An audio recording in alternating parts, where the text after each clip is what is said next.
There's a war in the feeling, they ain't keeping it real. They think it's easy to peel just cause they flipping those bills. The only vote is for kill, but if I trump it'll cost.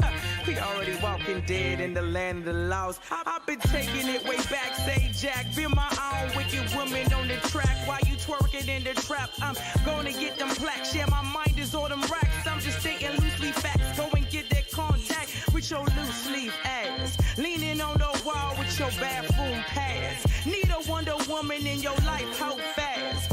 I'm gonna tell the truth, but you puff pass. Speak my vernacular. Speak my vernacular. Speak my vernacular.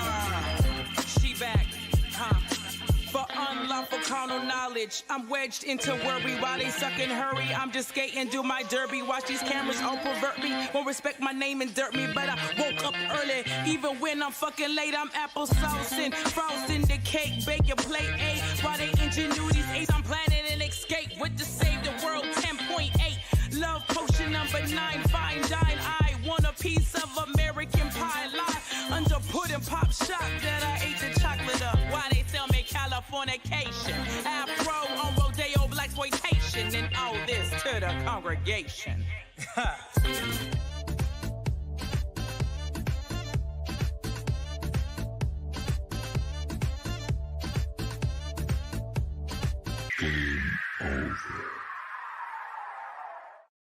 From the heart of the city to the outer edges of the Beltway and beyond, this is the District of Misfits show, the drinking show with a podcast problem. This is your guide into our unique and beautiful city, the good, the bad, the ugly, as well as the funny and straight up ridiculous. Told by us before someone tells it for us. The opinions expressed on this show are our own, and we make no apologies. What's going on, my misfits, friends and families and frenemies and frenemies and enemies and all those good things? How was your weekend? Hope you're having a great Labor Day weekend. Tonight, as you can tell, we have a different kind of show going. We dropped the 2 homies and picked up 2 more homies. What are you laughing at, girl? You're supposed to. Here we are. Look at you stepping in before you're supposed to step in. I have Stephanie Rhodes, Valerie Torres, and Sara Kline with me tonight. Who are those 2? We'll tell you who those 2 are very shortly. But right now, welcome to the show.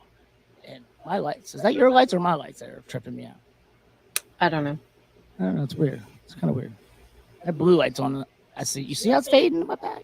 Look at that. See? Watch. It's going to go purple. When I point it out, it doesn't happen. It's like we're at the club. It like goes in and out.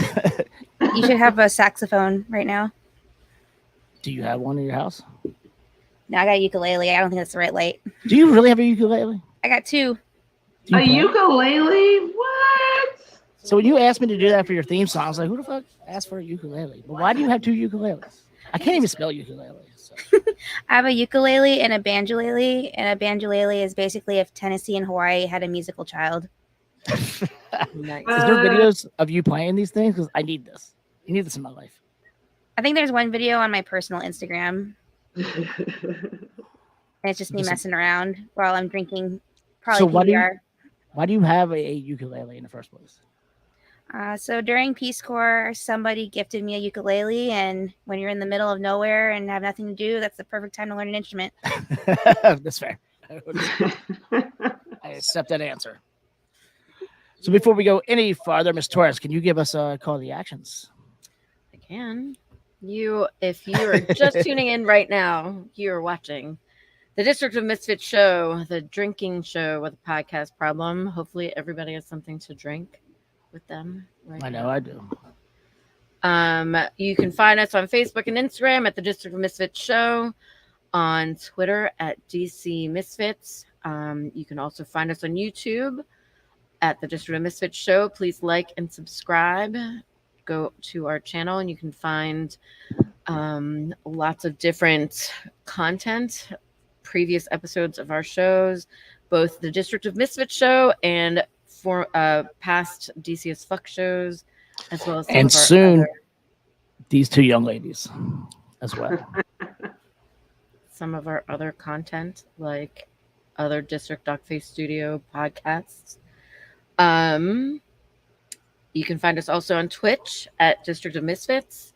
If you'd like to purchase some gear like the hat that Marcus is wearing right now, please go to crushingdc.com and you can see all the different things that we have on there. If you'd like to create your own podcast like these two ladies have down there, or if you'd like to be a guest on our show, please email us at districtdogfacestudio@gmail.com. So I'm looking at my tequila, Val, and it has like an orange sticker. Was it on the discount rack? No, it just was clearance? on sale. It was just on sale. Where'd you go for this one? Old Reliable, where I always go. Oh, where's that at? You know what? I could take. I know. I could take that bottle back if you'd like. No, it's already open. No, I mean I can take it over here instead of being. Over Would you like a shot? Would you like a shot, Miss Torres? I'd like you not to complain about the. Oh, I'm not complaining. I'm just saying that my bottle has an orange sticker on it. Not your bottle. Yeah, it's my bottle that I paid with my money. So I love it. I love it already. Anyway, Hey, have we cussed How's yet? We haven't everybody's cussed yet. My week? I don't remember I it. wasn't asking you. I was asking the ladies. Ladies, It's been a good week. It's been a good week. It's been a good week. I don't have to work at all next week, so you're on vacay. yeah. It's nice. All right. Nice. Y'all already talked about two things that one thing that traumatized me. We did. You did? Yeah. It's only been 6 minutes. How did we talk about The ukulele. I have a whole, the ukulele traumatized me. Like I don't do ukuleles. We'll have to get back to that later. Oh, wow. Yeah. Who Sarah, hurt you? how was your week? It was good. If you know me, you know that I probably ate a lot and posted about it. So I had like a it. few good meals. Been going out with my mom on Fridays lately, and we made a exception and went out today for some seafood in Baltimore. Fun. Where'd you go? Went to Baltimore Seafood. They have really good seafood boil bags, Yum. paella, and a tiramisu tasting tres leches cake. I love tres leches. Talk dirty to me. Yeah, I know, it's so good. Nice. Okay, Marcus, how was your week? I don't remember it. I went somewhere on Wednesday. I went to a fundraiser on Wednesday that everybody in this room actually went to. Yeah, we were all there. It was a fundraiser for the DC Abortion Fund at Ancho, who one of the owners was our guest last week, and they had a fundraiser for the DC Abortion Fund, just a really tiny one. We pushed out a T-shirt, a collaboration T-shirt between Ancho and Crushing DC. Marcus, do you have a T-shirt, perhaps? That design? Oh, okay. I do give you some. Well, I had to restart the computer, so I lost all my pictures. So I had to Well, so we were there, and these two lovely ladies below me right now, they were also there to support, which was lovely. Thank you all for coming. There's some of if you want to buy some of the merch, you can go on Bonfire and find it.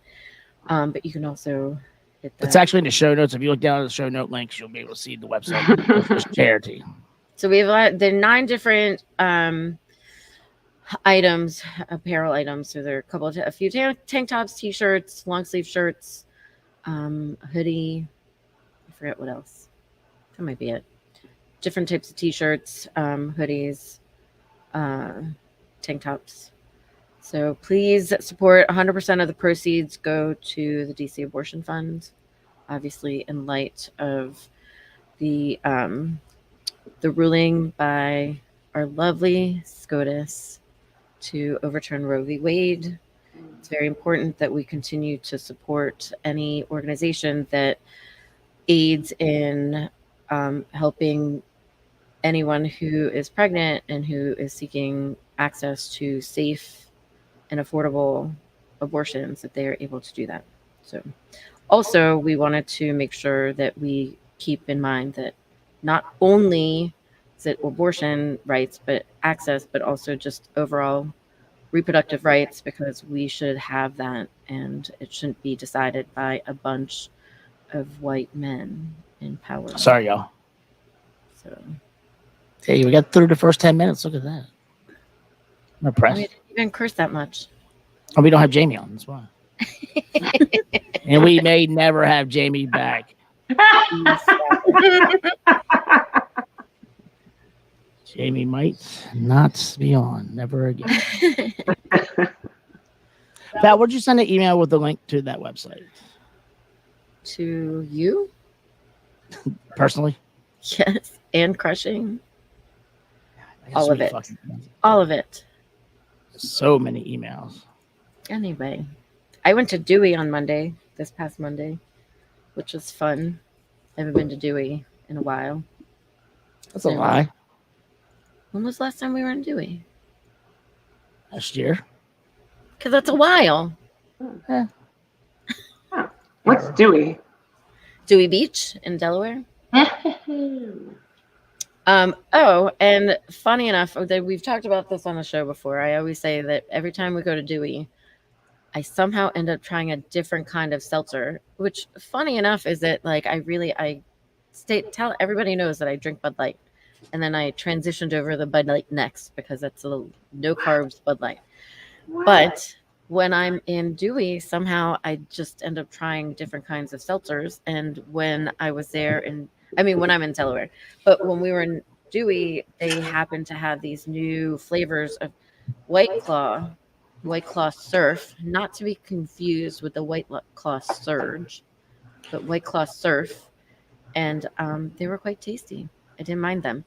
But I also realized that I probably couldn't get them anywhere else but at the beach. Well, they have crush flavors, right? Here. Huh? Definitely crush. They had the crush flavors. I sent you a picture of them. Oh, you did. The crush flavors, if you know anything about the beach, the Orange Crush was originally created in Ocean City, Maryland. Yeah. So it was like they're like a take on the crushes. So the citrus yuzu was pretty good. Ooh. The tropical pomelo was pretty yummy. Watermelon lime was probably my least favorite, but it was still pretty good. The wild berry acai, is that how you say it? Acai? I don't know. Yes, that's exactly how you said it, actually. Smash, that one was my favorite. Like I loved it. And oddly enough, I had been talking about it to my friend Hassan, and he said he was just in Hawaii, and he said at this one bar that was the only flavor they had, and he was like, it was so good. He was like, I drank it all night long. So I wish they just sold. Well, first of all, I wish we could get them here in this area, but don't believe that they're available. Just probably at the beach. It's tasty. Beaches. Yeah. Kind of makes me want to go back to Dewey and just go get them. I feel just like to go get them. I feel like Yuzu's been having a moment for a while now in terms of like the cocktail scene. At least at Zeppelin's. It's been about 5-6 years. I think as a chef, I first noticed it in 2014, maybe 15. Yeah, but I feel like it disappeared and then it came back. With certain bars. You're probably right. Yeah, I think you're right about that, actually. Definitely. Also, watermelon. I'm kind of like, I feel like no one ever duplicates the flavor of watermelon ever. It's too sugar. It's like sugary flavor. But it's like they had that NutraSweet flavor to it. Yes, I'm always like, why, Jolly Rancher, do this? Really, what it tastes like, watermelon. Now I'm having some passion fruit. So because I couldn't get the, because I couldn't get the Bud Light next, but because there's no surf ones, I got the newest rendition of the variety pack, which was this, and they had this passion fruit, watermelon, lemon, and tangerine flavors. So that's what I'm drinking right now. Tia, what's up, Tia? Thank you for listening, Tia. Tia's here? What? Yes, no, Tia's texting me. She's listening to the show. Oh. Hi, Tia. We miss you. Yeah, she wants to come on next week. So we'll bring her on next week. Yes, come on next week, please. Stephanie, you're on next week as well, right? I am. I don't know. Then I feel on next week's episode. That's exciting. Okay, I'm glad. Allegedly. All right. Wait, one more thing that happened to me this week. Yes, ma'am. So yesterday, I was at work down by the river. Down by the river. At the Riverside Grill. Nick's Riverside. So my former colleagues. So anyone who's listened to the shows before has probably heard me talk about how I used to do early intervention, which is in-home therapy for infants and toddlers as an educator. I was a special educator. So I did that for several years. I haven't done it in a while. Like it's probably been about 7-8 years when I left. But one of my colleagues just happened. My former colleagues just happened to come in yesterday. It was her husband's 50th birthday, so they rented out one of the paddle boats. There's her Amanda. She's lovely. So if you don't know what early intervention is, it's like I said, it's in-home therapy for babies. Oftentimes they will recommend to have what I was doing, which was overall global therapy. They refer to it as either special instruction or cognitive therapy or special education, whatever, for babies. And then there's always like an OT, PT, speech person. So Amanda's OT, occupational therapist. And so we did a lot of evaluations together. We did a lot of therapy together because oftentimes like developmental therapy and occupational therapy go hand in hand. So what we also did, we would do a lot of evaluations, and oftentimes, so this was, like I said, several years ago. I don't know how the situation is now, but back then, the foster care system was inundated in DC. So they oftentimes placed kids in Maryland, even they were wards of the district.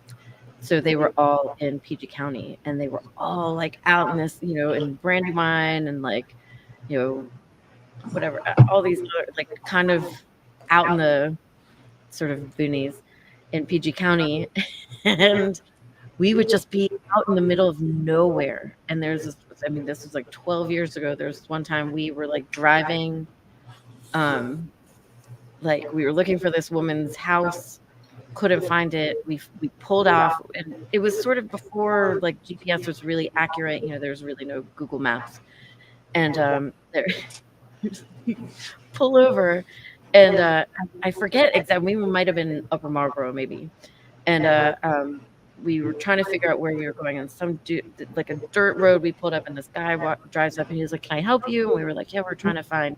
He said the woman's name, and he goes, "Oh yeah. She lives like if you go down this way, go down this dirt road, cross like the railroad tracks, keep going, go till it's gravel." And he was like, "Yeah, they don't like the municipality doesn't even recognize her house." And we were like, "What?" So we just got. It was.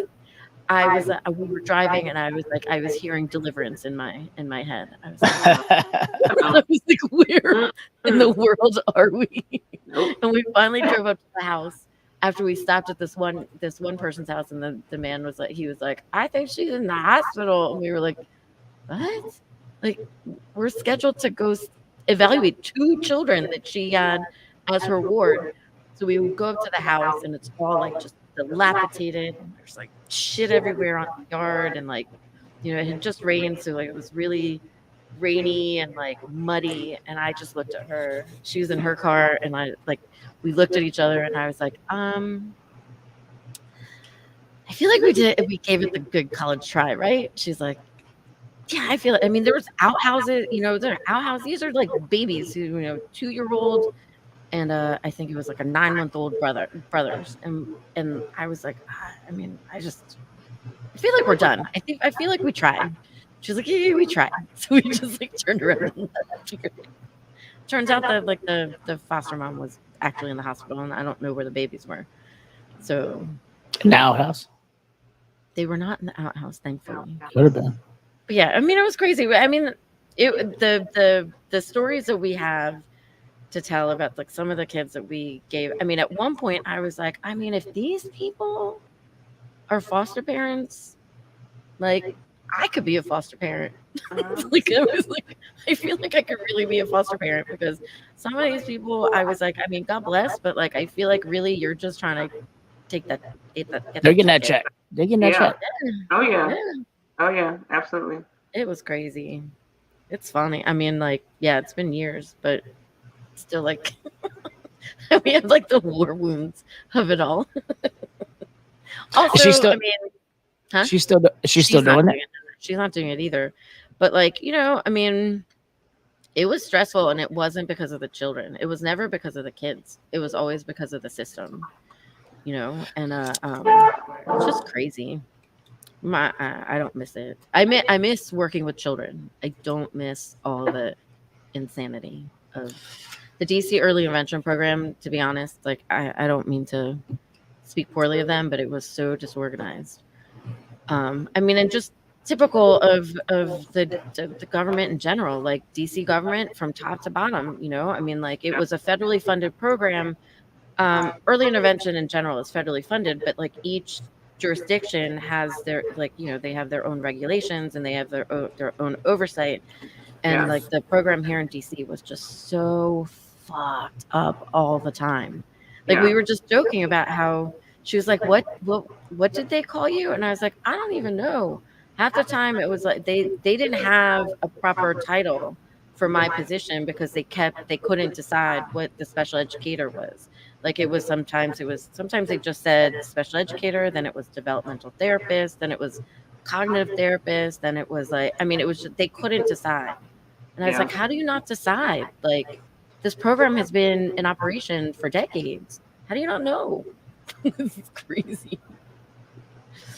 Anyway, it was fun to see her, and I was happy to see her again. And I'd love to get together with her, like, because we worked for a vendor. We weren't working for the program itself. We, like the DC Early Intervention Program, they contract out to different vendors, and so we worked for a specific company. And there was an OT-PT speech and me. And like, you know, we all sort of collaborated together. It would be fun for us to all get together again.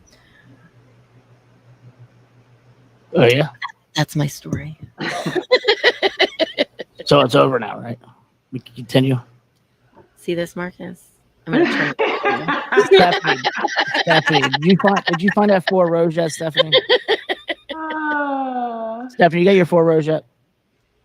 I did. I already had it. I did it. Did you put it back away? I did. Why don't you keep it with you? Because we're gonna be drinking throughout. Yeah, I mean, I have this. Man. I've got. I'm stopped. Look at this. Look at this.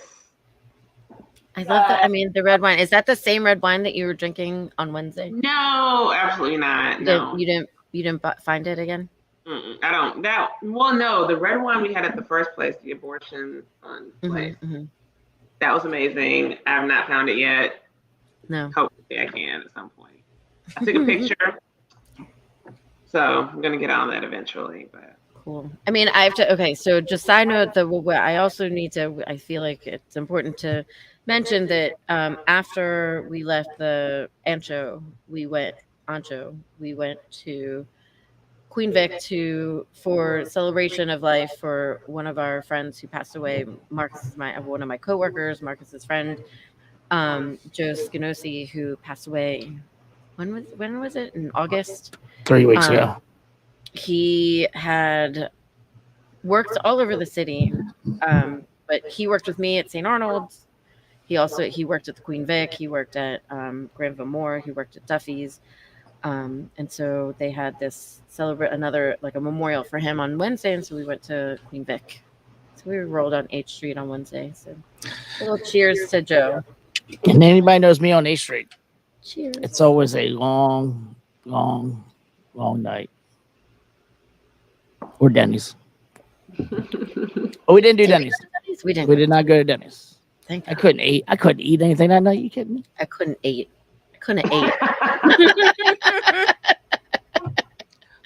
Don't make fun of my disability. Stop making fun of my disability. That has nothing to do with your disability, Marcus. Shh. Anyhow.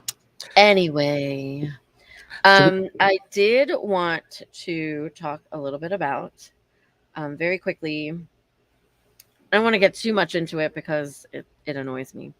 But I feel like we'll talk about it more. But everybody knows that I started on the show because 4 years ago there was the Initiative 77, which was put on the ballot to eliminate tip credit, and I ended up being very, very active in fighting against it. I'm actually wearing this tank top in honor of how the industry came together and fought against it. There is a new initiative that had been proposed that was supposed to be on the primary ballot in June. We successfully gotten it off the primary ballot. It was officially approved to be put on the November ballot. This year in DC, it's a second cousin of Initiative 82. It's called Initiative 80. I mean, of Initiative 77, it's called Initiative 82. It is also set to eliminate tip credit, and I think that I speak for many of the industry folks who believe that it would be detrimental to our industry if the tip credit were eliminated.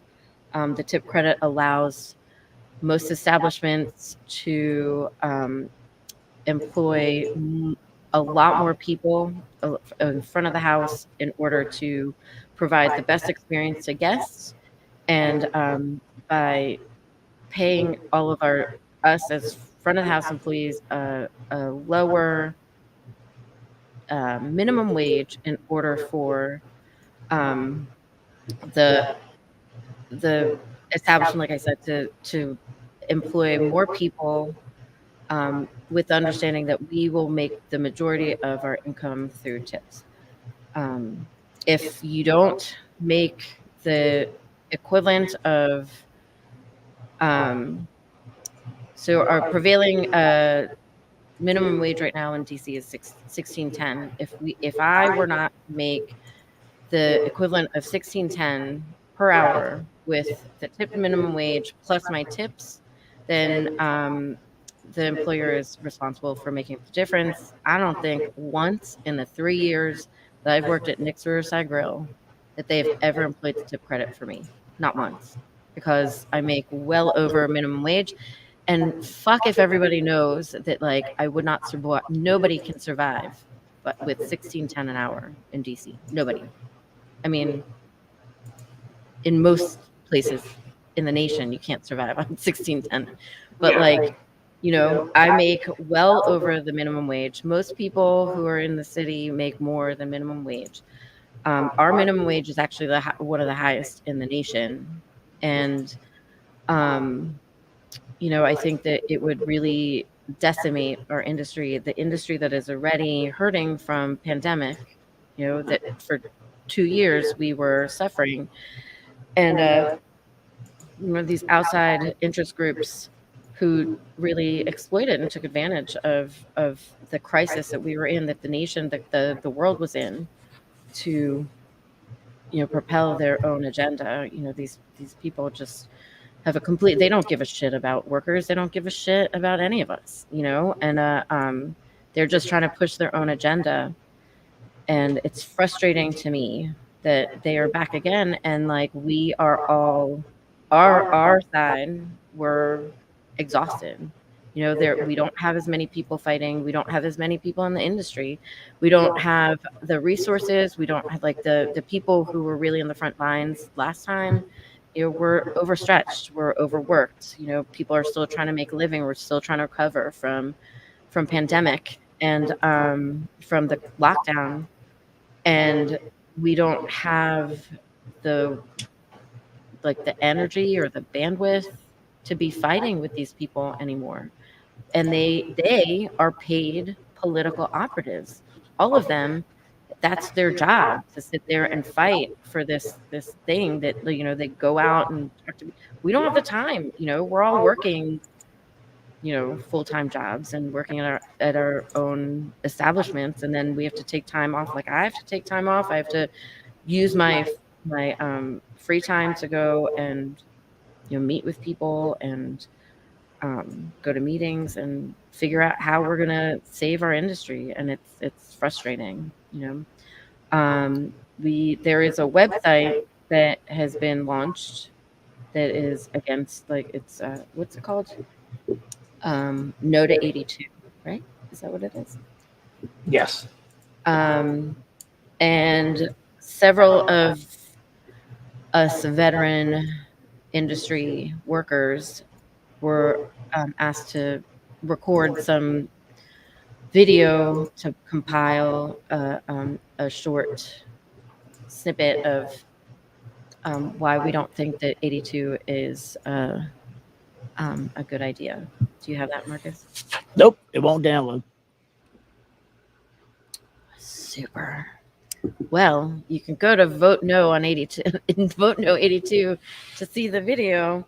So all of us had been pretty active last time in 77, so we're still fighting the good fight. I don't know. I mean, I think like I said, it's very frustrating. I feel like we're fighting a losing battle, and it's imperative that we educate the voting public in DC to let them know that, you know, it sounds good, and I think that it makes people believe that they're helping the downtrodden and the marginalized and the, like, sort of, you know, there's this notion that industry workers and service that, you know, bartenders and servers and barbacks and whoever, that were kind of stupid and were being taken advantage of by our employers. And, you know, I mean, something that we talked about all the time in 2018 is that in DC in particular, the service industry probably has like the highest educated population than like any other place in the nation. You know, I mean, I just talked about how I used to be an educator. I have a master's in special education. I chose to be in this industry, you know, because I fucking hated like spending all my time like focused. I mean, I had no free time. I was doing, I'd come home and I'd write reports and, like, you know, I mean, it was mind blowing. You know, I mean, it was just like soul crushing to me, and I didn't get paid enough money as an educator.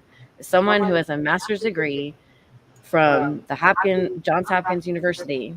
Are you playing that right now? Is there sound, Marcus? No. All right. Well, there's the video. The person who was on it before was Valor Graham. There's Ross, Mike. Both of them are, you know, good friends of mine. There's Dylan, who works at Purple Patch. There's me.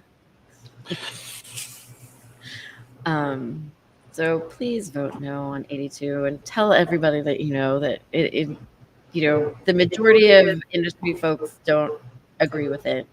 You know, if you ask most of your bartenders or servers, they would tell you the same thing. So that's my little thing. We'll talk about it more as the time wears on. I mean, election day is what, in like 2 months. So we have a short period of time to educate the public, to get them to understand that this is not good for us. I definitely have friends who are on the fence or are just not aware of this initiative. And that was the case when 77 was out as well. So I really appreciate you for sharing that information with us tonight, because I'll definitely forward that along to my friends who are unaware of what's going on.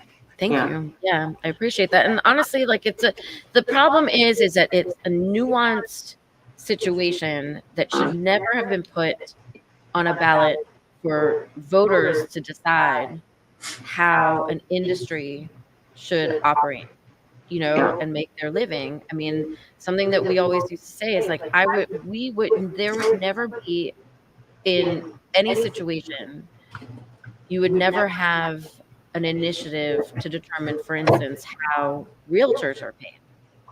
Yeah. You know, I mean, that would never be put on the ballot. You know, it would never be put on the ballot how lawyers should be paid. Why is it put on the ballot how we are being paid?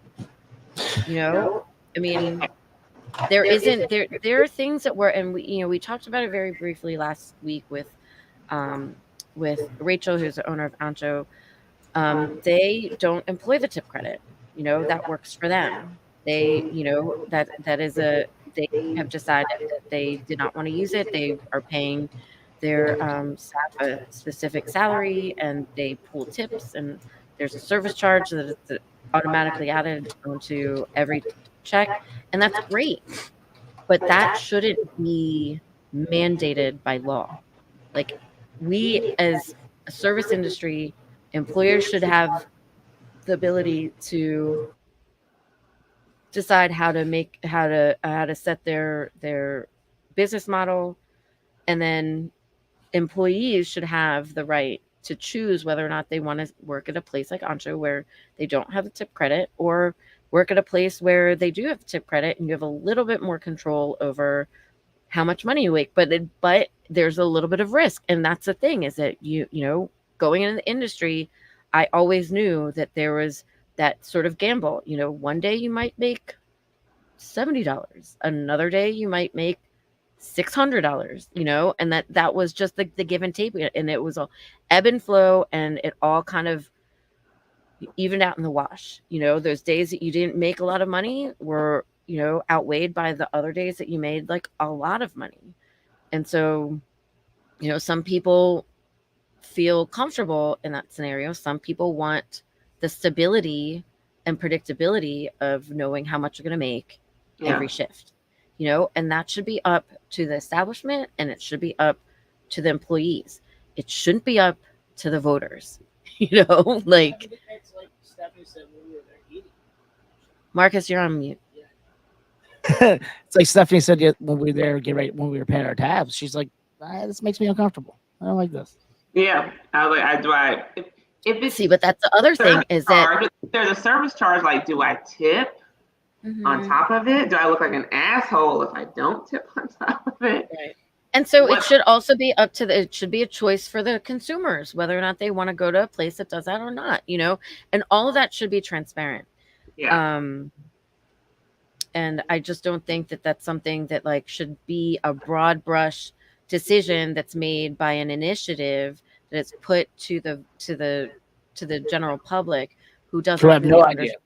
Yeah. No idea. And I say that in not to insult the voters, but like ultimately, like I said, it is a very nuanced situation, and like that shouldn't be put to a yes or no ballot on. Yeah. You know, and also DC is a very transient city, so we're all coming from different places. Like, I'm from Mississippi, and if you're thinking about like how the service industry works in Mississippi, like you go out, like I know it's like you said, we were talking like if you're working at a Denny's in Mississippi, like like I don't know if you're gonna make it. You know, yeah. I mean, and like, also you're not going to make it on the $2.13 an hour, which is what the federal minimum wage is. That I believe should be changed. Like it's just it's abominable that like the federal minimum wage and the federal tipped minimum wage has not been increased in many years. Yeah, right. That should be increased, I believe. And in my very anti-union, anti-labor state, like they take full advantage of that. They're very much like, we need to keep people poor, oppressed, and having to work 100 hours a week in order to survive, in order for us to maintain power. So that's where I'm coming from. So I'm coming into DC, and you're like, oh, we're gonna raise this, and we're gonna give people a flat salary. I'm like, oh, sounds great, right? That's where I'm coming from, right? I have a very, I'm bringing that worldview with me. So I appreciate you bringing that up about DC in particular, and that it is very nuanced, right? Depending on what part of the nation that you live in, where you are, it's a completely different conversation. Right. For political. I mean, I was a chef for however many years, and when I quit and I started bartending, I'm like, fuck, why didn't I do this before? I make so much more money than I did as a fucking professional chef running your goddamn restaurant. Yeah. See, but this is another thing. This is another part of it, is that there is a discrepancy between what the front of the house makes and what the back of the house makes.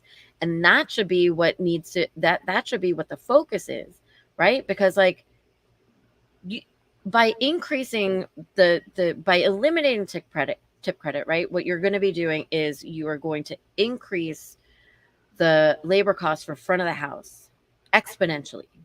So now you don't have the money to pay the back of the house. Yeah. You know, like now you're taking money away from what you could be giving to the back of the house. And now you're giving it to the front of the house to allegedly even the playing field. But now you fucked everybody. You know, because there's no way that you're going to give the raise to the back of the house, because now you're taking that money that could be going to the back of the house and you're pushing it all to the front of the house. You know, so this is their new narrative, is that they're saying that there's this inequality between front of the house and back of the house. And what I say to that is like, fucking Jose Andres, that's his new thing. He used to be against 77, against in limiting tip credit, and then he's changed his tune and he's saying, oh, we need to equalize what the front of the house and back of the house is making. And I'm like, fuck you, you're a billionaire. Like, if you can pay the back of the house more money and leave the front of the house alone, like, that's my thing. Is that if you really think that there is a horrible discrepancy between what the front of the house and back of the house pay the back of the house more. Why are you paying them so little then? If you think that there's a massive discrepancy, like, you can do it. Full transparency, I used to work for Jose Andres, so she's not wrong. So it just, I probably shouldn't be like talking shit about him, but like, it makes me angry that like some of these people who sort of pivoted, these owners and operators here in DC who've pivoted because they know that they're like on the sort of losing side. They're like, oh, well, we should really be paying. Well, fuck you. You should be paying the back of the house more money, and you could afford it. And now you're trying to take money away from the front of the house, and ultimately by doing this, by eliminating tip credit, now you're fucking everybody. Right. Like, now you can't afford to pay that dishwasher more. And what you're going to do is you're going to eliminate that position. You're going to fire him altogether, and you're going to make the line cook wash dishes now. Or you're going to make the sous chef wash dishes, because now you've eliminated all those like, like supposedly lower positions, like the prep cook and the line cook and the, the dishwasher. Now, or even, I mean, you get ready your bus boys, you're getting ready to fucking your bar bags. I'm the one of the establishments who says that they've just leveled the playing field, and now everybody does everything. So that means me as a bar back, I have to go wash dishes. As a bartender, I have to go wash dishes now because there's nobody who wash dishes. So if nobody's there, I have to leave my post at the bar to allegedly where I'm like the face of the restaurant, of the establishment, and like trying to like, establish rapport with the guests. And now I have to go back and wash dishes. So now the guest experience is totally, shifted, and like they don't have an experience anymore. It's just like you're sitting there, waiting for your food to come, waiting for your drinks to come, and like there's no interaction with, like, there is no front of the house anymore. Right? Like, you're just waiting for your shit for somebody to give it to you, and then you pay your tab. I know a lot of small businesses. When I was going on with 77, like my roommate at the time, she owned a couple of restaurants. I mean, she's not bringing home a fucking $1 million or anything like that, but she's like, I got to shut my place down if that happens. Like, I can't afford to fucking pay everybody. She's like, the experience gets the hit, And most places couldn't. And Sarah, you're a person that goes out quite often. That's kind of like why you're here. That's your thing. I mean, so your experience will be like cut in half, Yeah. So the thing that concerns me is that, so for everyone listening, I have no experience in the service industry. I've never worked in the service industry, but I do have friends that are in the service industry. And the thing that baffles me, maybe not so much anymore, is that there are service industry workers that are like very much for this initiative. And I feel like up until this point, like being a service industry worker is like a shared point of pride, but also a shared struggle. So why would someone in the service industry, if this is going to cause such a divide in like cost, why would they support this? Honestly, I think that they don't really understand how the service industry works. I have friends myself who were like, well, the owner should just pay us more money. I'm like, do you not understand how business works? Like, the owners don't pay out of their pocket. Like, the owner, let's say an owner does have a lot of money. I mean, most owners don't. But let's say like a restaurant group, like there are those owners who have quite a bit of money. They don't take money out of their pocket and pay you. Mm-hmm. They pay you through what is the revenue of the business. So if the business isn't making any money, then they're just going to shut down their fucking business. That's what they're going to do. And then you don't have a job anymore. Like, that's what people don't understand. Like, I argued with some of the people who work at my, the sister restaurant of our restaurant. And I was like, do you not understand this? Like, what are you saying? Like, they should just pay us more money. Like, they don't have the money to pay us. Like, you know, I mean, the way the business model is already set up, they are operating, all of these restaurants and bars are operating on razor thin margins. You know, I mean, they don't make a shit ton of money. You don't make a lot, like hands over fist. Like, you don't make money that way with restaurants. You know, I mean, like, you just don't. There's so many overhead costs, and there are so many unintended consequences if you remove the tip credit. You know, you're eliminating positions. You're also, you know, if your costs go up and your labor costs go up, that means, let's say, if, for instance, the service charge is employed, so now you're putting in a service charge. That service charge no longer belongs to the tipped employee because we're no longer tipped, right? We're paid like hourly employees. So now that money belongs to the establishment. So if the money is belongs to the establishment, now that's that's considered revenue. So that means your revenue, your what do you call it? Reported revenue goes up. That means your rent goes up. So now you're paying more rent because most places their rent is based on partially on their revenue Sales. and your sales. And then so now you've increased your sale, you've increased all your labor costs, increased all your general costs. So now you're going to have to cut corners, and where are the corners going to be cut? It's going to be, you know, like all these places that are employing local vendors, like farmers and distillers and breweries and all this stuff. Now they're not using that anymore. They're going to be going back to like the you know, the national, not that there's anything wrong with like premium or like, you know, or Cisco or Yeah, but whatever, you're not supporting the locals. right. You can't afford to pay all the local vendors. And so now, you know, everything, you know, those people are suffering. That those businesses now have decreased revenue. And I mean, there's so many other things that go on with it, and it's just mind blowing that, you know. You roll your eyes like that again. Do that again. I don't even know what I did, but it's so frustrating, and it makes me so angry. And the thing that makes me the angriest is that these people who proposed all of this don't give a fuck about any of us.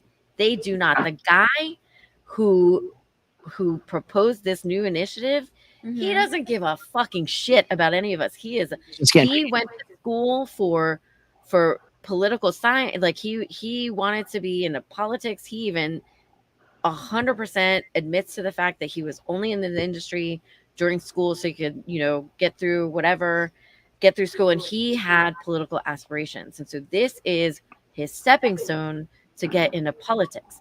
And he has the fucking nerve to go to one of our friends who owns an establishment who was very active against 77. And he went to them and said, hey, I have no bartending experience, because he was a server.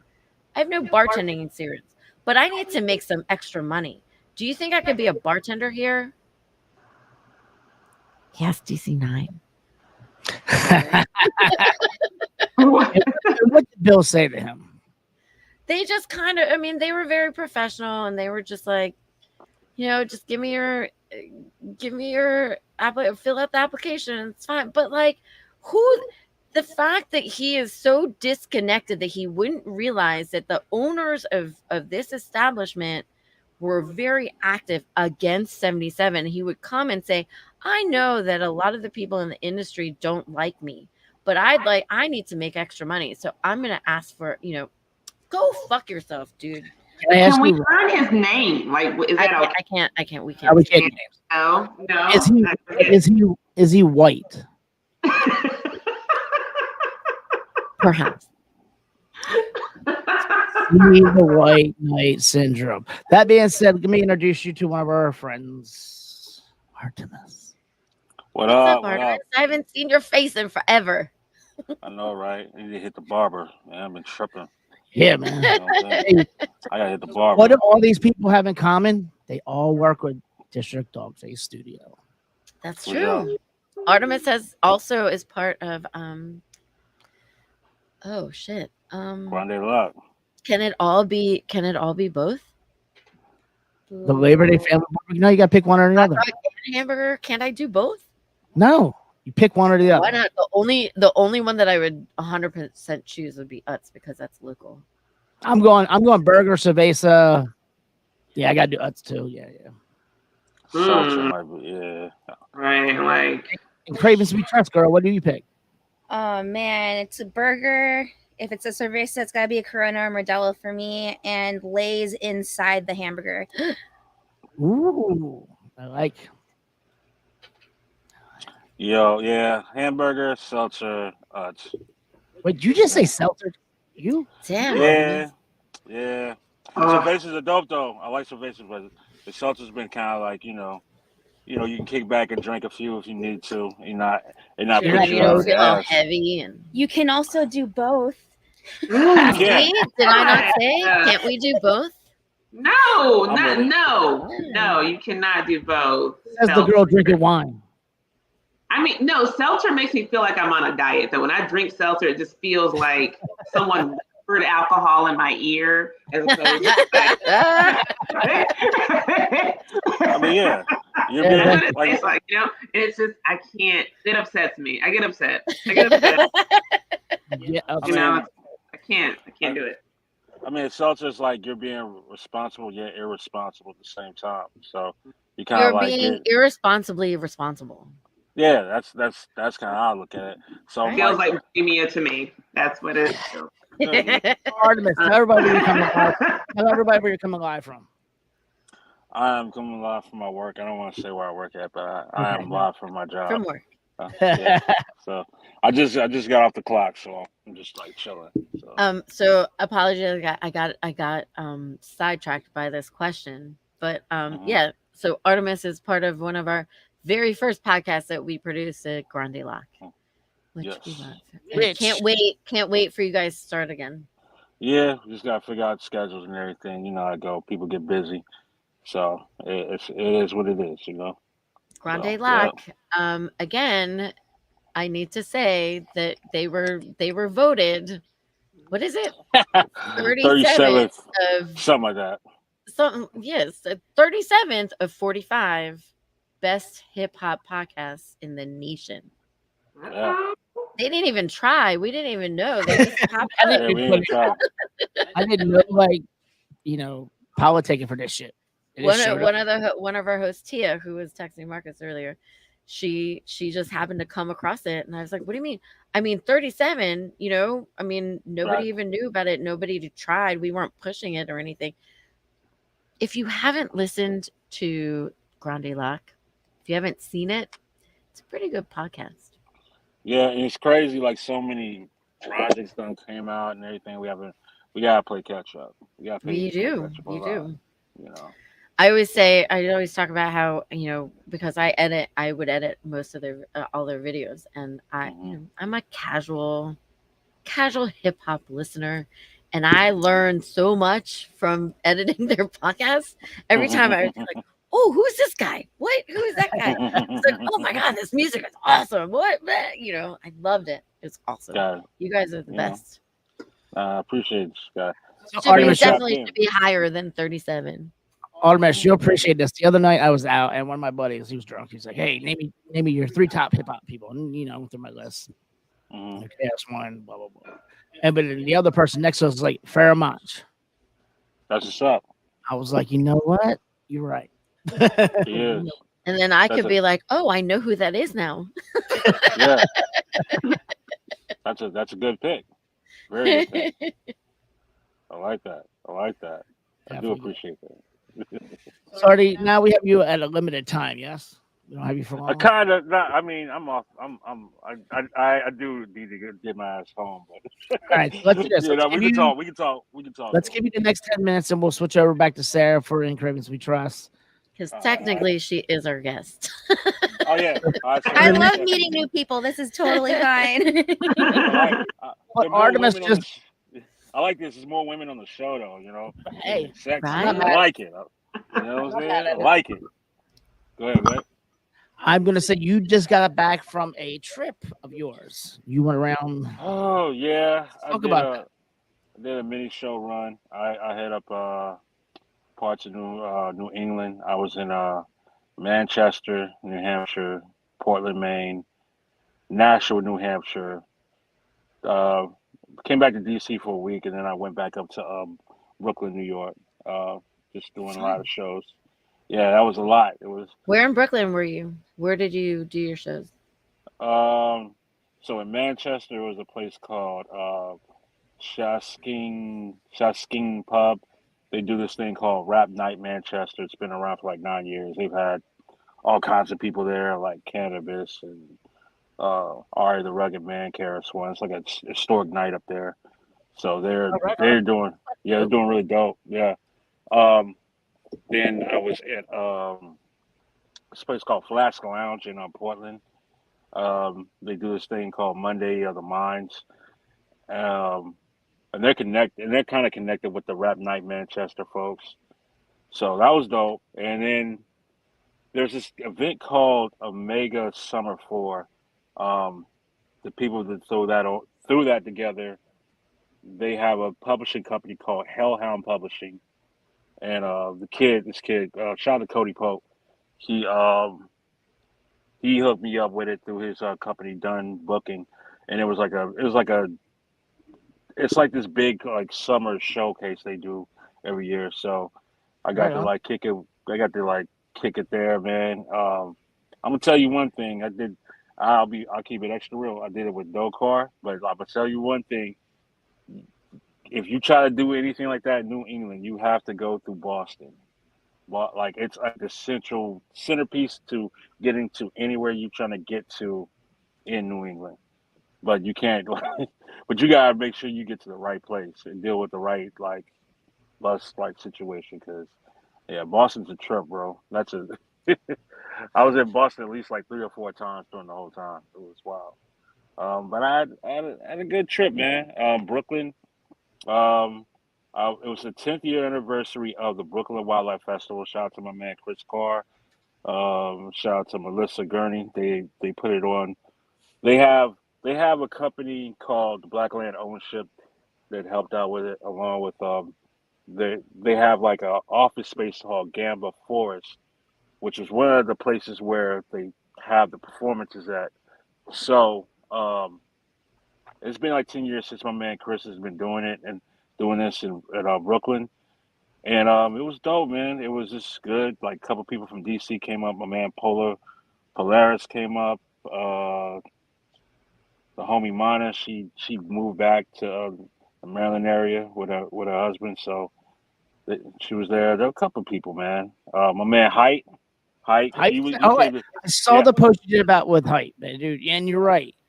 Hype has some dope ass music, man. It really does. Height that's my bro. You know, Cold Bronze Records. You know, And you were on his album recently too, or last year oh, too. However long yeah, it was. been a couple of joints. Like matter of fact, the new album's coming out on his label. We're gonna make the announcement at the end of this month. Like we're just trying to get Wait, some promo you're together. releasing his album or his label? Yeah, I'm gonna put out. This is gonna be like for my official solo on his label. Like, cause we talked about it before, cause we already did our collaborative project together. Yeah, I I'm gonna pull the that back up. Waterside, right? Yeah, we did. I love that song. That song's So fucking we great. yeah, it was Water Slide. We did. Dang man, there are So like that album was two. let's explain that album. So that album was like Detroit versus Philadelphia versus Baltimore versus DC, right? No, that was an. If I'm not mistaken, that was a Necessary People album where they hit up different Oh yeah, people you're in right. the You're right. You're right. areas You're and brought right. them together because this is See, the Grande thing. Lobster keeps going together in my brain, so it makes No, no, sense. yeah. It's because I was trying to think about it too. I was like, wait a minute, because I've been on two of his solo projects, but that was like a compilation. That was like a production compilation. Right, right, right. That he did with his man I Alive. So Well, I yeah, bought like, a, which I bought some equipment from. yeah, exactly. Yeah. Shouts to I Alive too, man. He just put out a single, dope video too. But yeah, man. They approached me to put out the next album, and we're gonna pre-release we have the pre-release up at the end of the month. We should. Yeah, man, it's gonna be dope, man. I'm proud of this project. I did half of the production on it. Hyde did the other half, and yeah, man, I enjoyed making this project. Whole lot. So, yeah, man. So that's what's been up, man. Just been around the world, and only in the East Coast. I'm trying to get to the West, baby. So I'll get somewhere else in a second. You know what I'm saying? So That's on the next trip, West Coast. I mean, no lotto. I do need to hit up Seattle and see what's up with my people's New York Ron. I need to see what's up with. I'm trying to get out to Chicago again and Michigan, but it all takes time. You know what I'm saying? I gotta see what's what. So, yeah, man. So that's Nice. what's been out. Yeah. Congrats. Yeah, thank you. Appreciate it. But yeah, I got more shows coming up. Strangers to Click, my band. We got a show at the Pocket with Brooklyn the Kid, who was a dope rapper. They're opening up for us on September 10th. I think doors are at 7. So if y'all not doing anything, come through at the Pocket. And I feel like I have 2 more shows. I got a show with the Color School Band. Shout out to the Color School Band. Been doing a lot of stuff with them over the summer. We went up to Hannibal, New York in July, doing some stuff. We're playing at a brewery on the 16th. Oh man, I wish I remember the name of this brewery, but it's in Arlington. Give me the list of all your shit later, and we'll post it in the next couple. Yeah, I'm trying to remember it, and we're supposed to do a private show, like private party in Ashburn, like it's like 16th and 17th. I got back-to-back shows with them, so I'm just been busy, man. When are the Lucky So-and-So's going to have another show?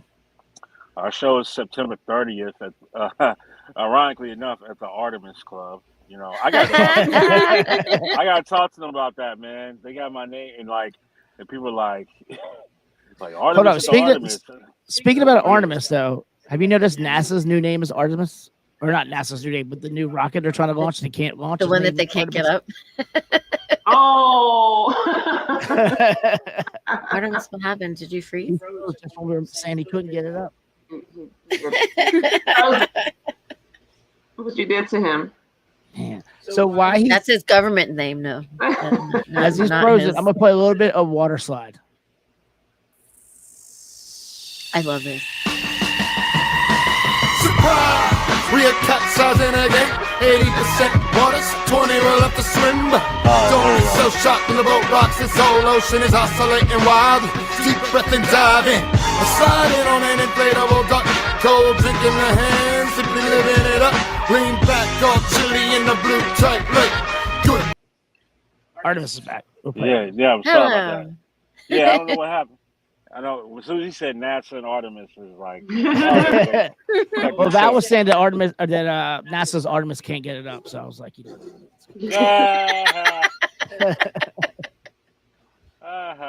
got to eat pineapples and shit, man. But I thought that was for the flavor, not for getting it up. I mean, you gotta eat the right nutrients in order for them to do that. Right? Like, I hear bananas and avocados. There's too much leaking. That's what they said. Oh, gross! You get that checked out. No.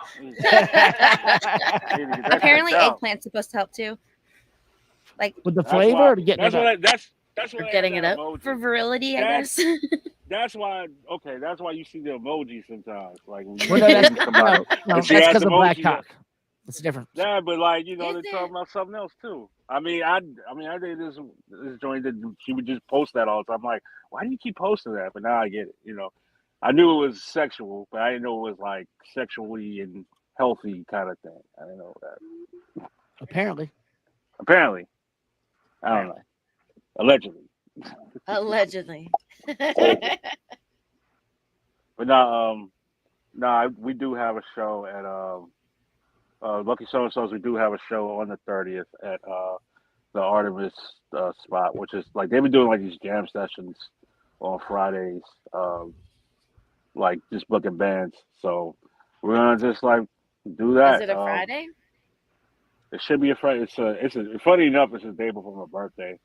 Nice. It's on September 30th. Yeah. So. Damn it! So I Yeah. have to work on Friday.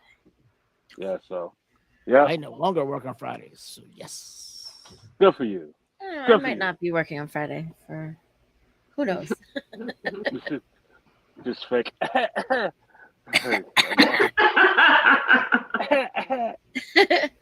I don't know what's wrong with me. Something's wrong. All right, you got anything else for us, Artemis? You gonna hang out for a little bit, or you gonna get out of there? I probably should get to the crib, man. I gotta enjoy at least half of the day off tomorrow. There you Like go. sleep in. Yeah, I gotta sleep in a little bit. But I'll probably listen in or whatever on my way home. But it was good to see y'all. Nice to meet you, Stephanie and Sarah. Nice meeting you. Yeah. Nice meeting you. Good to see you, Artemis. Yeah, good to see you too. I need to come by where you at and just like hang out at the bar because I see you post sometimes. I was like, dang, I ain't got no time to come through. I was like, all right. Do it So. soon. Do it soon? Oh, yeah. Hey, you do it soon? Oh, damn. That don't sound good. Jesus. This week, I mean, I can come through this week, right? All right. Yeah, I'll still be there this week. All right. Marcus, my man. We'll talk later, bro. All right, Artie, love you. All right. You too, See man. ya. I'll talk to you. That's our friend Artemis from Lucky So-and-So's and Artemis and Ronnie Locke and Artemis, all those fun things. I love the name. Hey Val, leave your camera up.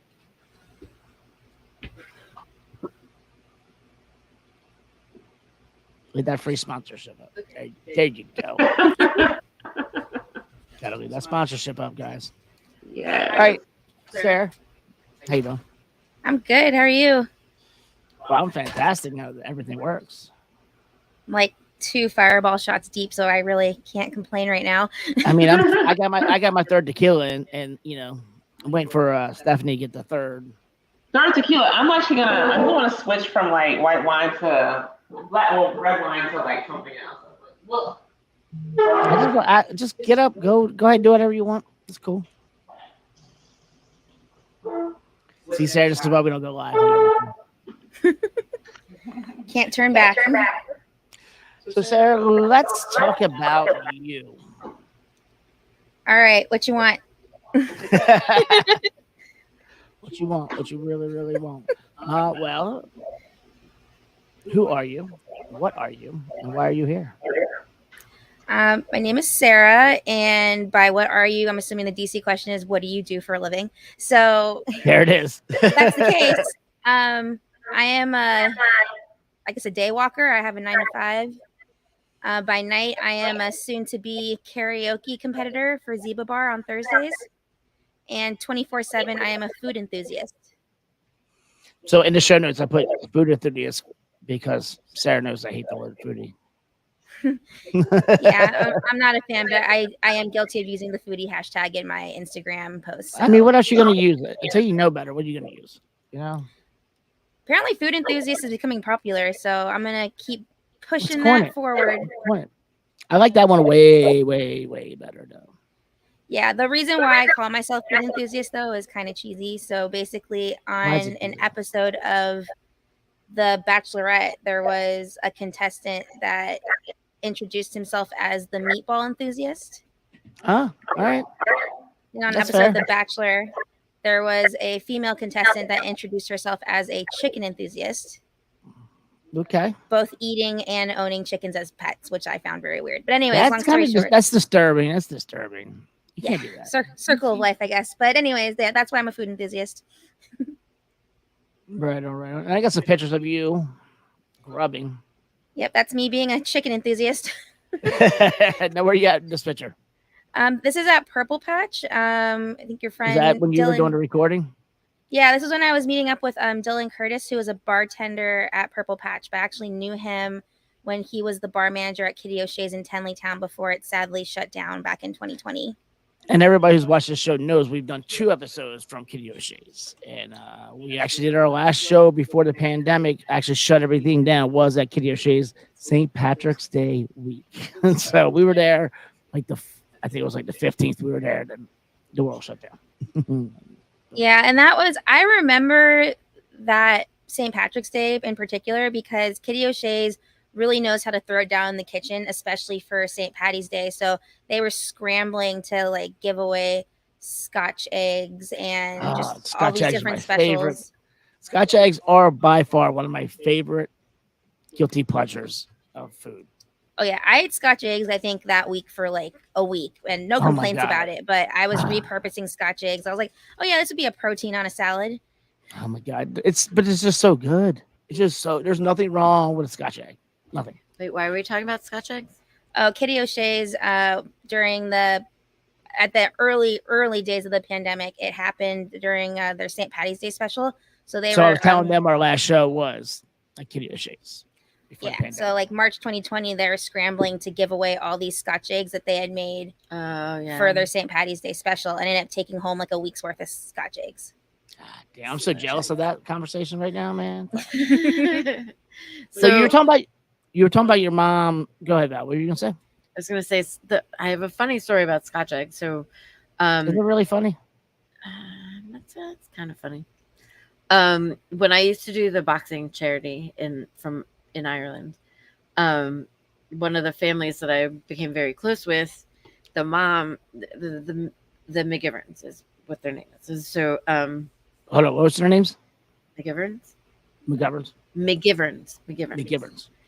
So, there were two boys who were boxers, and at the time they were teenagers. The mom and I loved her. So I was in Ireland. She was telling the story about like, I don't know how it came up, and everyone was fucked up. Like everyone was drunk. The kids were fucked up. Like the parents or me, we were all drunk. And she's like, oh yeah, I like to make the Scotch eggs. And we were like, Scotch eggs? She was like, yeah, the Scotch eggs. She kept going like this. And we were like, what? She's like, there's, oh no, she wasn't saying Scotch eggs. She was like, kept trying to figure out what she was talking about. She's like, there's things like this. And she was going like this. And we were like, in front of her two children. And we were like, what? And she was like, this. I was like, I just don't even know what you're talking about. Hold up. Stephanie. Yes. Do you have headphones or earbuds? I do not have a headphone. So Wait, I have a Bluetooth headphone. Won't you grab them real fast for us? Okay. Now continue. Valerie, continue.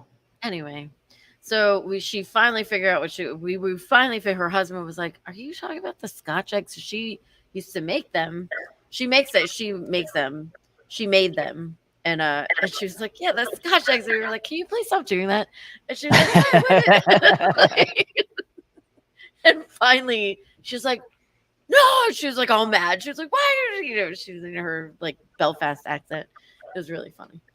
Thank you, Stephanie. So every time I think Scotch eggs, I always think this. And I was like, I love her. Unfortunately, she passed away from COVID. Oh, that was the lady. Yeah. Tell them this fucked up story about her whole family. It was terrible. So like her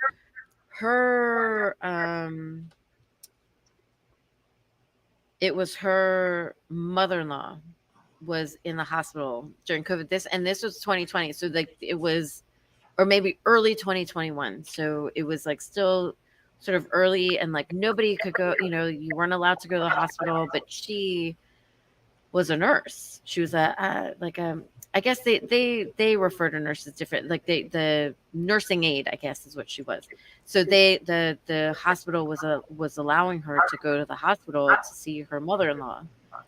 And while she was there, she caught COVID. And like they just thought she was sick, and like so they admitted her, and then she never went home. And then she ended up passing away. It was really sad. I mean, she's my age. I think, she might have even been like a couple years younger than me. It was really sad. And then the mother-in-law ended up recovering, and she was in the hospital, not for COVID. I think she had cancer. But she recovered and she ended up leaving the hospital. But like her daughter-in-law, passed away because of it. And, I think that it was like during that, it was early on when people were still sort of like, people were being very cautious, but at the same time, you didn't really know what we were dealing with. And so, I guess sometimes you just like let things go and let things pass. And, she was 42, I think. No. Oh wow. Yeah. No, she couldn't have been that young. She was my age. So she had to have been like mid 40s. At the time. So it was really sad. She had 3 kids, and like her eldest is 24, 25 now maybe. But I've known the boys, like the youngest was 15 at the time when I met him. And then the middle child, he was 16 when I first met him. And then when I met his younger brother, they were with me I mentioned before that I did a boxing. I used to work I worked with a boxing charity. And so the 2 boys, they were with me in Detroit when they came over from Ireland, from Northern Ireland to Detroit. And I was sort of watching over them. Their mom was very nervous because the younger one had never left home before. He was 15 when the first time he'd ever left home. So she called me literally every day. So that's how I became very close with them. I love them so much. They're the best. They're the best family. All right. So Sarah, this podcast we have of yours. Yes. Tell us about it. Tell us about this podcast.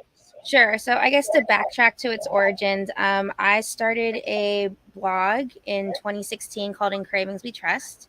And it talked about my cravings that I had in everyday life, mostly food, but also maybe travel related as well, and how I went about pursuing them every day. Now I am working with District Dogface on a podcast by the same name, In Cravings We Trust. But now I am exploring other people's cravings as I interview them. And it's about how these people either pursue their own cravings every day or they fulfill other people's cravings on an everyday basis. Sorry, I'm taking quite a few drinks right now.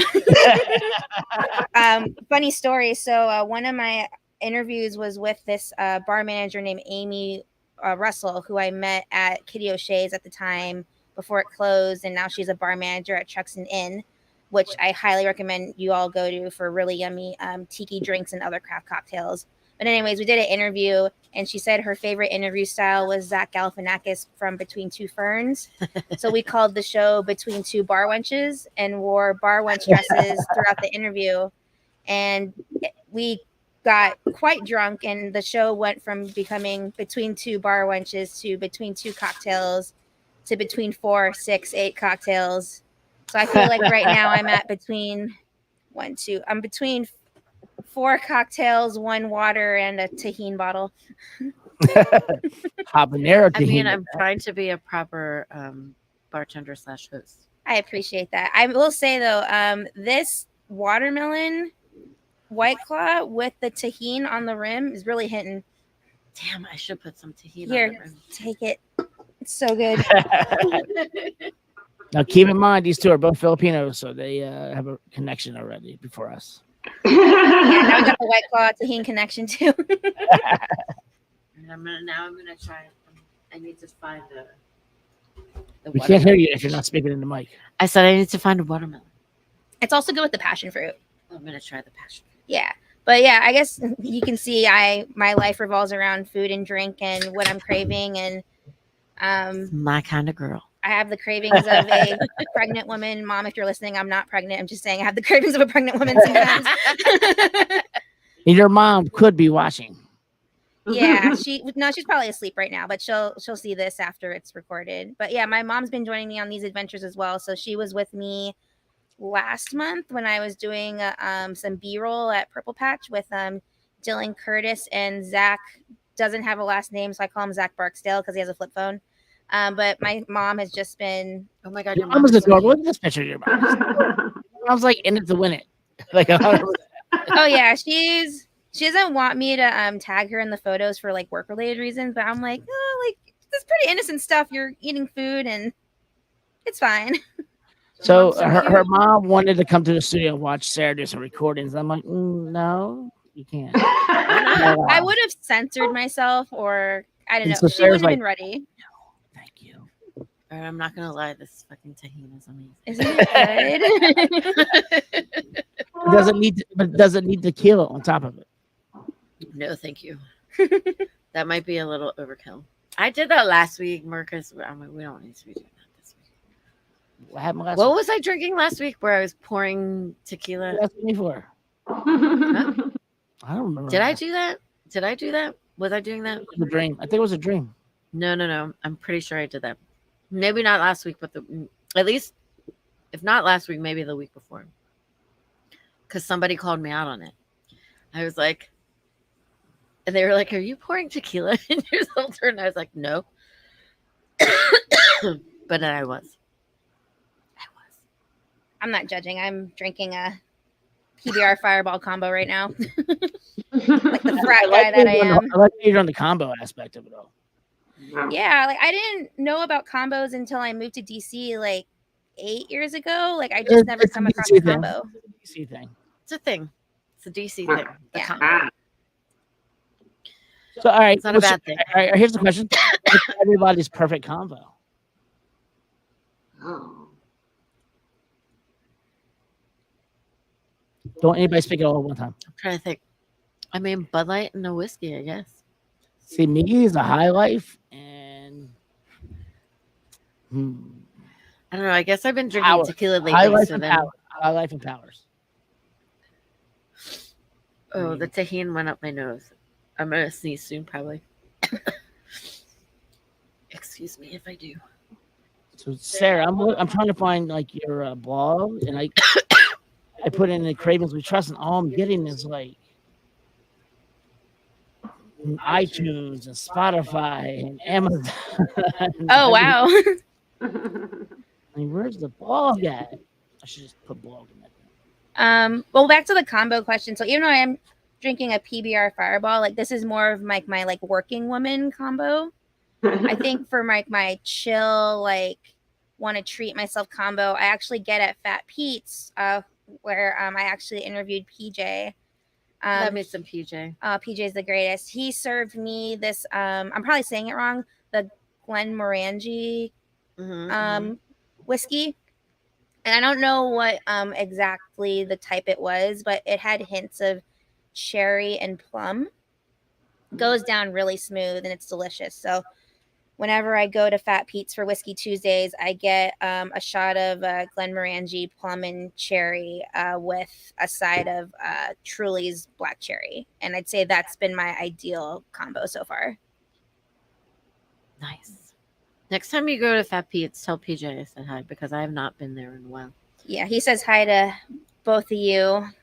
In the recording, he kept going, "Don't you dare cut this out," and proceeded to say every curse word known to man. And I was like, "Oh, it's okay." All right, so A few weeks ago, I was at Fat Pete's. No, I was at CP's at Cleveland Park Bar and Grill, and PJ, like, I guess he had walked by and then he like turned around and left, and I was like, "What the fuck?" I was like, "Yeah, you come, you walk by and then you just leave," and he's like, "I just had to go home." He was like, "I couldn't come in because if I came in, then I'd be there forever." He was like, "I just had to go home. Sorry, I miss you." Yeah, PJ is just a big old teddy bear. And he just, I feel like he's Santa Claus in the land of misfit toys when it comes to Fat Pete's. Like he just welcomes anyone and everyone, and we're all weird, but it always feels like home. And you can be an asshole, but you have to be respectful when you are an asshole. So he's got standards. He does. Suddenly, all women here. It's like, wait. You know what? This never happened. Normally, literally, this is like, I don't even know what to do because normally it's me and a bunch of guys. I feel like we need to take a shot to commemorate this occasion. Where's my thing? I mean, I don't normally do Fireball anymore, but I will do it. You know what? I'm gonna grab my fork. Go get your shit, Stephanie. You pick it up. Oh, I have some, but I'll take some more. I've been filling the cup and taking like half a cup because Oh. these shot glasses are pretty big. Yeah, I can't find any of my shot glasses. But then I can just like take it as I go. I'm lazy. I don't want to keep pouring. Here, have a cookie. Here we go. Ooh. I brought cookies. Stephanie, if you were here, you'd have a cookie also. Oh, have one for me. Have an extra for me. Oh, I will. There you go. My mom gave them to me. You would understand, Sarah. My mom was like, "You take this food, it's good." She's like, "Oh, these cookies, they're very good. You take them." And I was like, "Okay." So my mom recently, she taught this cooking class at this summer school, and she gave me a bunch of ingredients. She's like, "You look like you could use some yogurt and 3 bags of raw cookie dough." I was like, "Yeah, you're right." Quick, we have to do our shot before Marcus comes back. Oh shit, he's there. The patriarchy. We were doing a shot because it was all ladies, Marcus. Ooh, big red.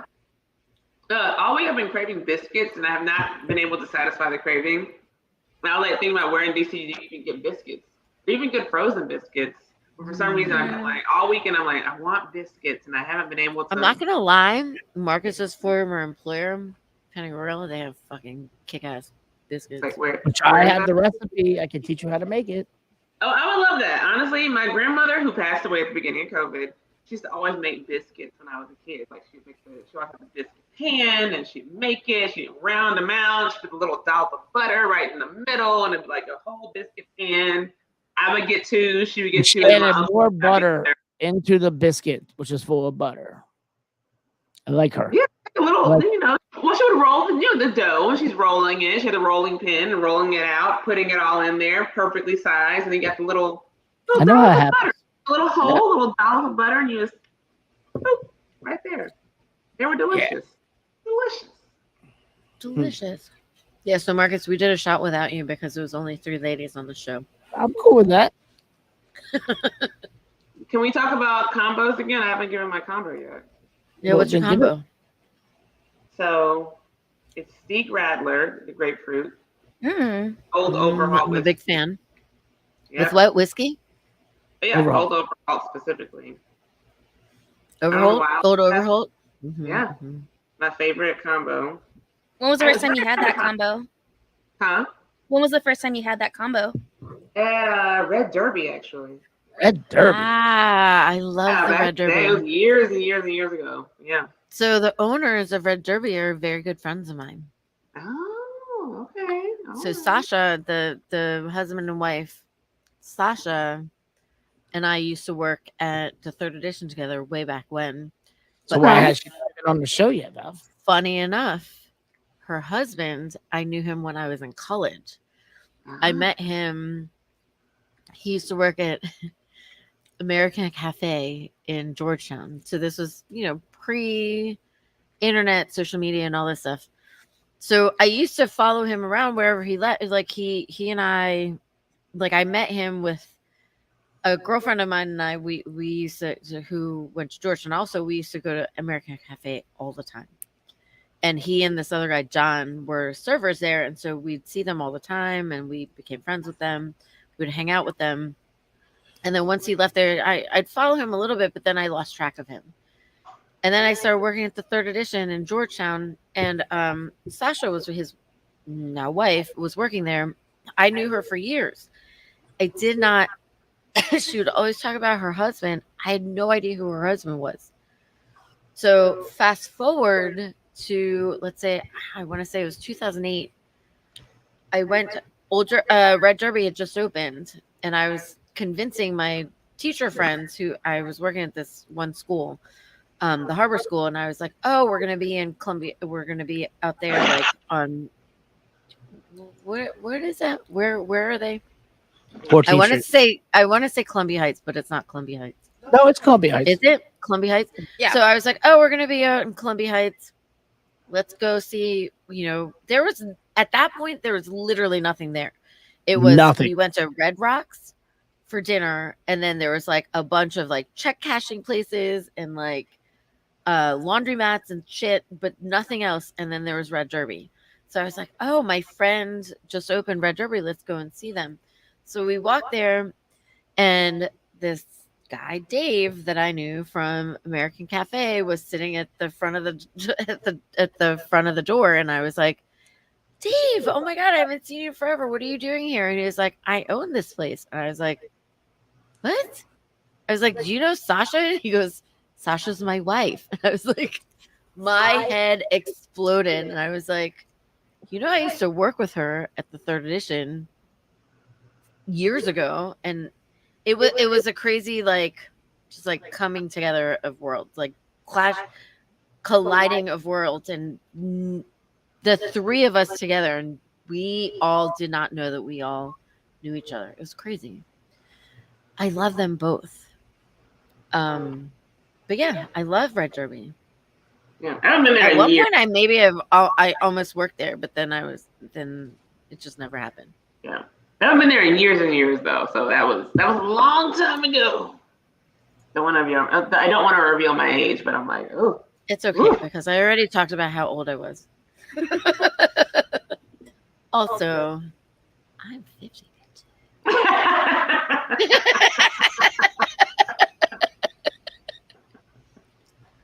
You don't look it.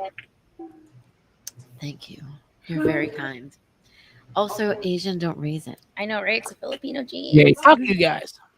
No, there was one show they said like, you know, like black don't crack and Asian doesn't even peel, and I was like, I've never heard that before. No, Asian don't peel. That doesn't sound right. It's Asian don't raisin. Yeah. Asian don't raisin, black don't crack.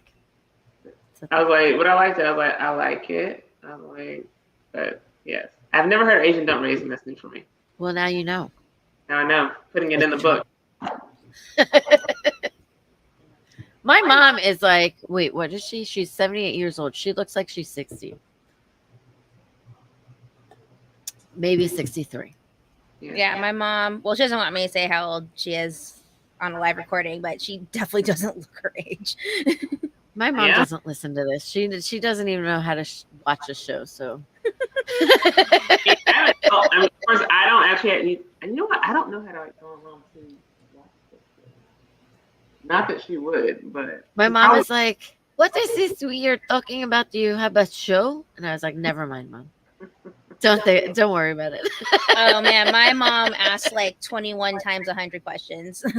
So I know tomorrow she'll be like, "Where's the link?" She'll probably reach out to Marcus. Where's the link, Marcus? Yeah. There's no way my mom would even understand the link. She can't even fucking tell. The other day she was like, Bambi. So my nickname is Bambi. Aww. And she was like, Bambi. How? I was home. When was I home, Marcus? On Thursday. So she goes, Bambi, I don't remember how to print. How am I going to print from my phone? I was like, Mom. So I had to like go through the whole step with her, and she's like, I don't remember. I don't understand. How maybe I should write it down. My poor mom. She like doesn't get technology at all. Oh, that's a fun question. What is everyone's childhood nickname? I mean, mine is Bambi. Mm-hmm. But in all fairness, most Filipinos have some crazy ass nickname. Like mine is Bambi. My brother's was Bugsy. His name is Johan. I have a cousin, Rochelle. Her nickname is Cricket. My other cousin, Maria. Her nickname is Chimby. I have another cousin whose nickname is Jingy. His for real name is Gustavo. So we Filipinos have very weird nicknames. Yeah, I am. This is revealing too much about me, but whatever. I'm drunk enough. So my aunt, because I lived in a household of women, like in my early years, it was me, my mom, her sister, and her mother, my Lola. And so when my mom would go to school, my Lola and my aunt would take care of me, and they would just call me like all sorts of nicknames. And they decided to combine my favorite foods as a toddler and make that my nickname. So at one point, my nickname was Sara Taco Fat Pizza Pepperoni. That's a very awesome long name. I know, right? And so they kept calling me that. And then I had to go to kindergarten. And the teacher asked me what my name was. And I introduced myself as Sara Taco Fat Pizza Pepperoni. And the kindergarten teacher was telling my mom, "Yeah, you need to fix this. This isn't That can't be her name. This That isn't can't be right." her name. So then my mom was like, "This is your name. This is how you spell it." So for the next year, I went, "My name is Sara, Sara, Sara," like a robot. But my aunt still signs my birthday cards as Sara Taco Fat Pizza Pepperoni. I love it. So when I didn't know that my nickname, I didn't know that my for real name was Valerie until probably first grade, I think, because I got in trouble because they were calling me Valerie and I was like, I didn't answer. Also, my brother is a couple years older than me and he taught me how to write my name in cursive, Mhm. even though, I mean, in first grade, you're not writing in cursive. So I would write my name Bambi, and the way the Filipinos spell Bambi is Bambee. So I would write my name Bambi in cursive, and they were like, "That's not your name." And I was like, "What do you mean that's not my name? That's my name." So they kept trying to call me Valerie, and I was like, "That's not my name." And we had a meeting. There was a whole meeting with my parents about how they needed to tell me that my name was Valerie and not Bambi. So by halfway through first grade, then I realized I accepted that my name was Valerie. But now I'm confused. Now the children are confused. Like my nieces and nephews, they don't, because half of my family calls me Bambi, so the other half calls me Valerie, or Val. Mhm.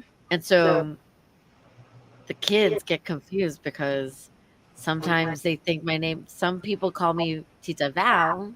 The Tita is aunt. So some of the kids call me, some of the families call me Tita Val, some refer to me as Tita Bambi, and the kids are so confused. They're like well, I thought Tita Bambi was here, but then they said that Tita Val was here, and I was like, oh yeah, that's me. I'm both. I'm both. That's me. It's very confusing for the children. I get that. I have an aunt named Anne. Well, her name is Anne. That's what I always knew it is. But all her sisters, including my mother, call her Nidra, and I was like, who the fuck is Nidra? Like for years and years. Who that is? I was like, what the hell? I was like, I preferred Anne. Anne's a little crazy, so I'm like Anne. I feel like it fits more with the crazy. But yeah, she's a lot of fun though. I had this was many years ago. I had did this fundraiser that before there was like internet and stuff. So I had to just send out letters to my parents' friends to ask to raise money for. I was going to volunteer in Ecuador, and so I would get these checks from these people that like my mom's friends, and I didn't recognize any of them because they all have nicknames. And so, I get these like, so for instance, like the person I knew was Tita Chol, right? Chol. I knew her as Tita Chol. And then like the check that was coming from her was like something completely different. So I have no idea who it was from. And so I'd have to ask my mom. I was like, who is this? Like, oh, that's Tita Chol. Or like, I mean, like the names are my mom's sister-in-law, her name is Tita Butts. That's what I know her as. But her full name is Librata. So I got a check from Librata and I was like, I don't know who this is. My mom was like, that's your Tita Butts. I was like, oh, I have no idea. Filipinos are weird. Filipinos are crazy. But you have to love them anyway. Right, Sarah? Yeah, because we love you and we'll feed you until you're way past full. Way past full. So what else? What else can you tell us, Sarah? What else is going on your podcast? So something that's been really interesting is that I've been interviewing a lot of service industry staff, and I didn't think it was going to go that way, but in a sense, I think it's fitting because when I explore my cravings, I cook at home, but when I don't cook at home, I go out, and the service industry is the fulfiller of my cravings. So I'm just always curious about why these culinary superheroes, so to speak, why they do what they do and what makes them passionate about working in the service industry. So that's been the basis of a lot of these episodes that I've been interviewing for. I love that. Yeah. And it's just been a lot of fun. Like, you guys are a lot of fun. What's your favorite type of food? Is there like a specific Well, that's like saying what my favorite child is. It's hard, right? It's really hard. At the moment, I've been craving ramen, so I'm actually going to try to use my Instapot to make some tonkotsu ramen because they sell pork bones at the Giant in Columbia Heights. Okay. So I was going to experiment with that. Nice. Are there foods that you hated as a kid that you love now? I did not like mushrooms. No? I thought the texture was weird as a kid and it didn't taste like much. And then I must have had mushrooms and it was beef stroganoff. It was a beef stroganoff that I had in Peru, oddly enough, because my dad works for the government and we traveled a lot. So I was in Peru for middle school. And that was my first exposure to really interesting foods that I just wasn't exposed to in East LA at the time. But my our cook made, wow, I sound very privileged, I'm so sorry, but anyways, our cook made this beef stroganoff with these mushrooms, and that was the first time that I was like, oh, mushrooms really slap, these are really good. Yeah, I love mushrooms. Yeah, mushrooms in anything is amazing. I like magic mushrooms. Well, that's different. wow, okay.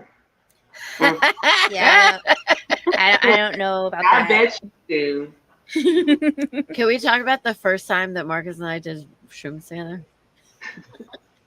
Did I fall asleep? No. Okay, so it was on his birthday. It was several years ago. I was still in my concussion stage. Whatever. So Story's on. Marcus kept telling me. So I did Hey. mushrooms one time when I was in So I college. ate And a lot then of I mushrooms hadn't done them again, right? heavily. And so Marcos was like, "Oh, I could be your guide. I do mushrooms all the time." Keep in mind, I just Blah, blah, got too blah, blah. high to fucking follow the story. So we were in Dewey of all places. We were with, it was me and Marcus, and then his friend Aaron and their other friend Heather. So Heather and Aaron had gone back to the hotel, and Marcus and I were still going out. Marcus I'm was running. like, yeah. He was like, yeah, we're going to do mushrooms. And I was like, okay, I had a weird experience the last time. He was like, no, I'll be your guide. And I was like, okay. So then we do the mushroom. How did you consume the mushrooms? Because I We heard ate them. We ate you them. ate them. Okay. Yeah. So now we're walking up the street, and then the next thing you know, I'm Marcus clearly had more than I did. And I was like, he's now zigzagging back and forth in the highway. And I was like, oh, what's happening?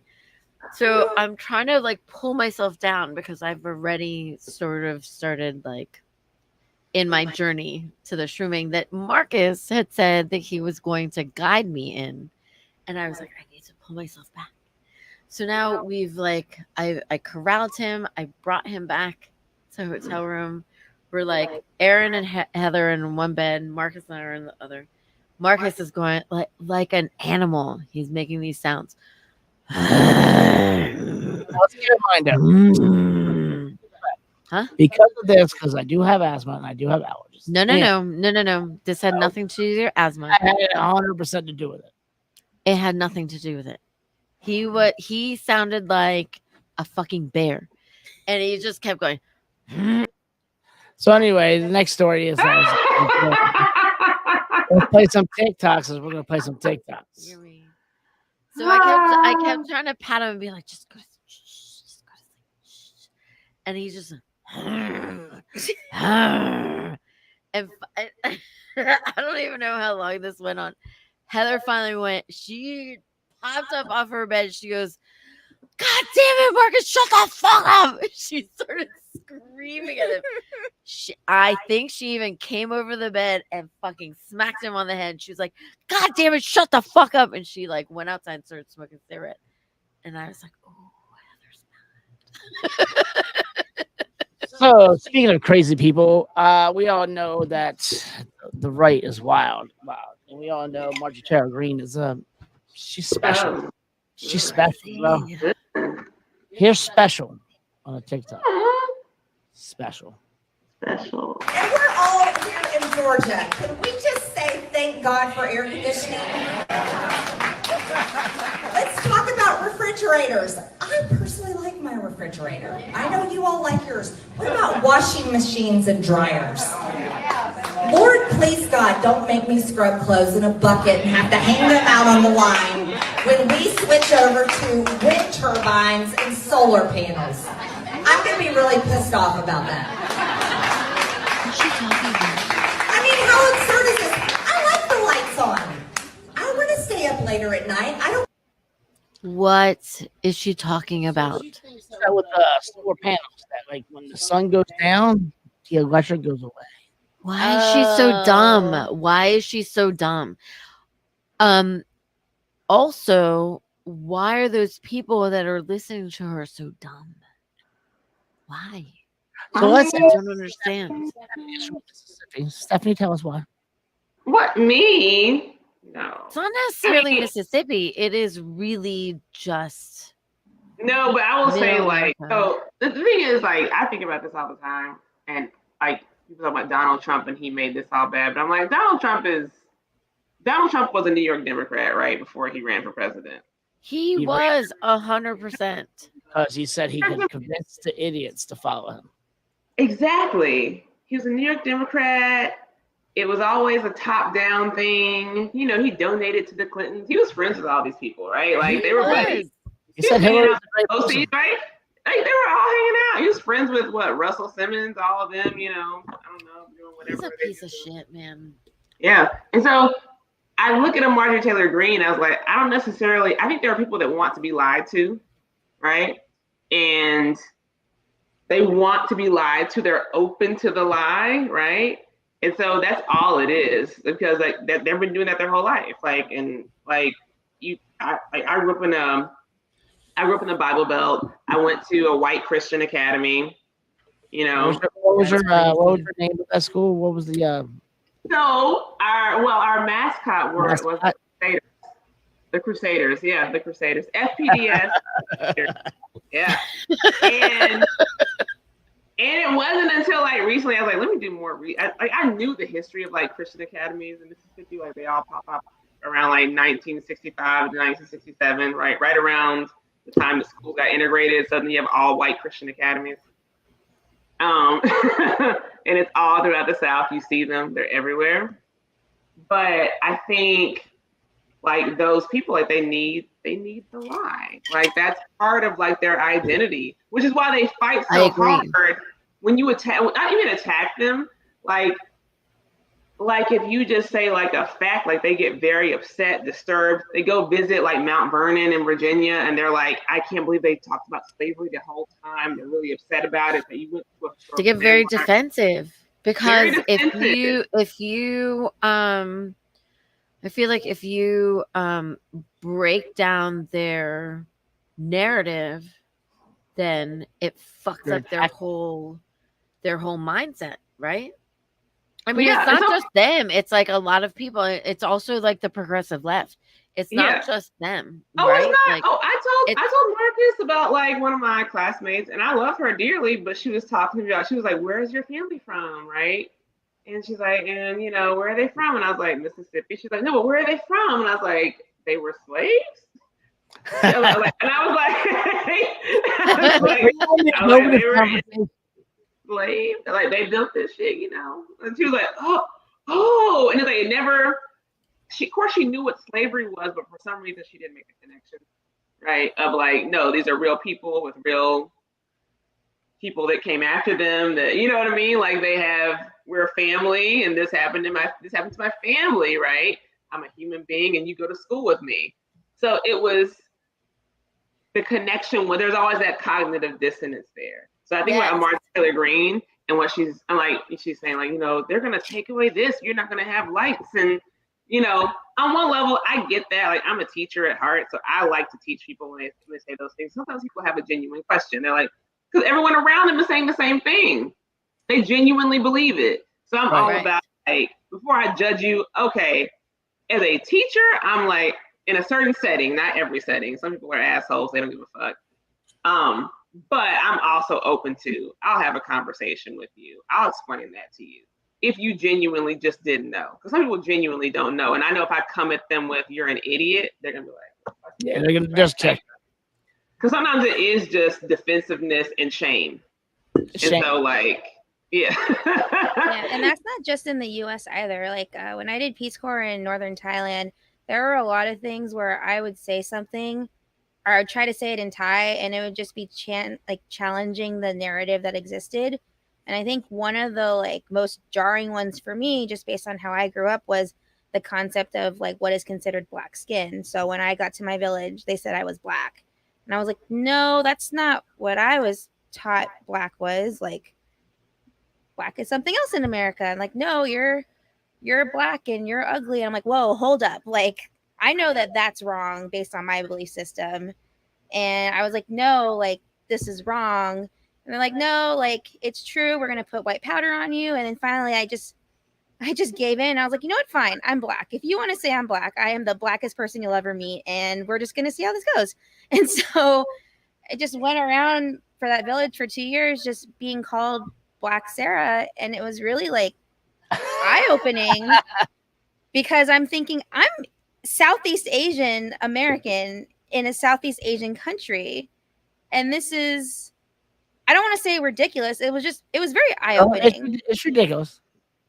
Yeah, but when you think about it, being in that country, it's not, because it's all mostly Thai people, and anyone who is not Thai, who is of a darker skin color, in their mind, that is what a black person is. Right. So culturally, it's different. You know, it's the same in the Philippines. Like, culturally, it's different. Like they don't because, you know, in the Philippines there weren't a lot of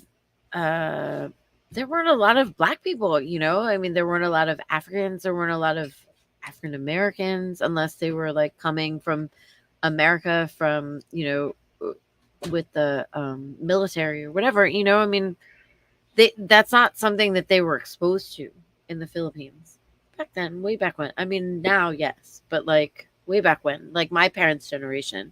Yeah. And so, I mean, like a story that I was made aware of as I was an adult.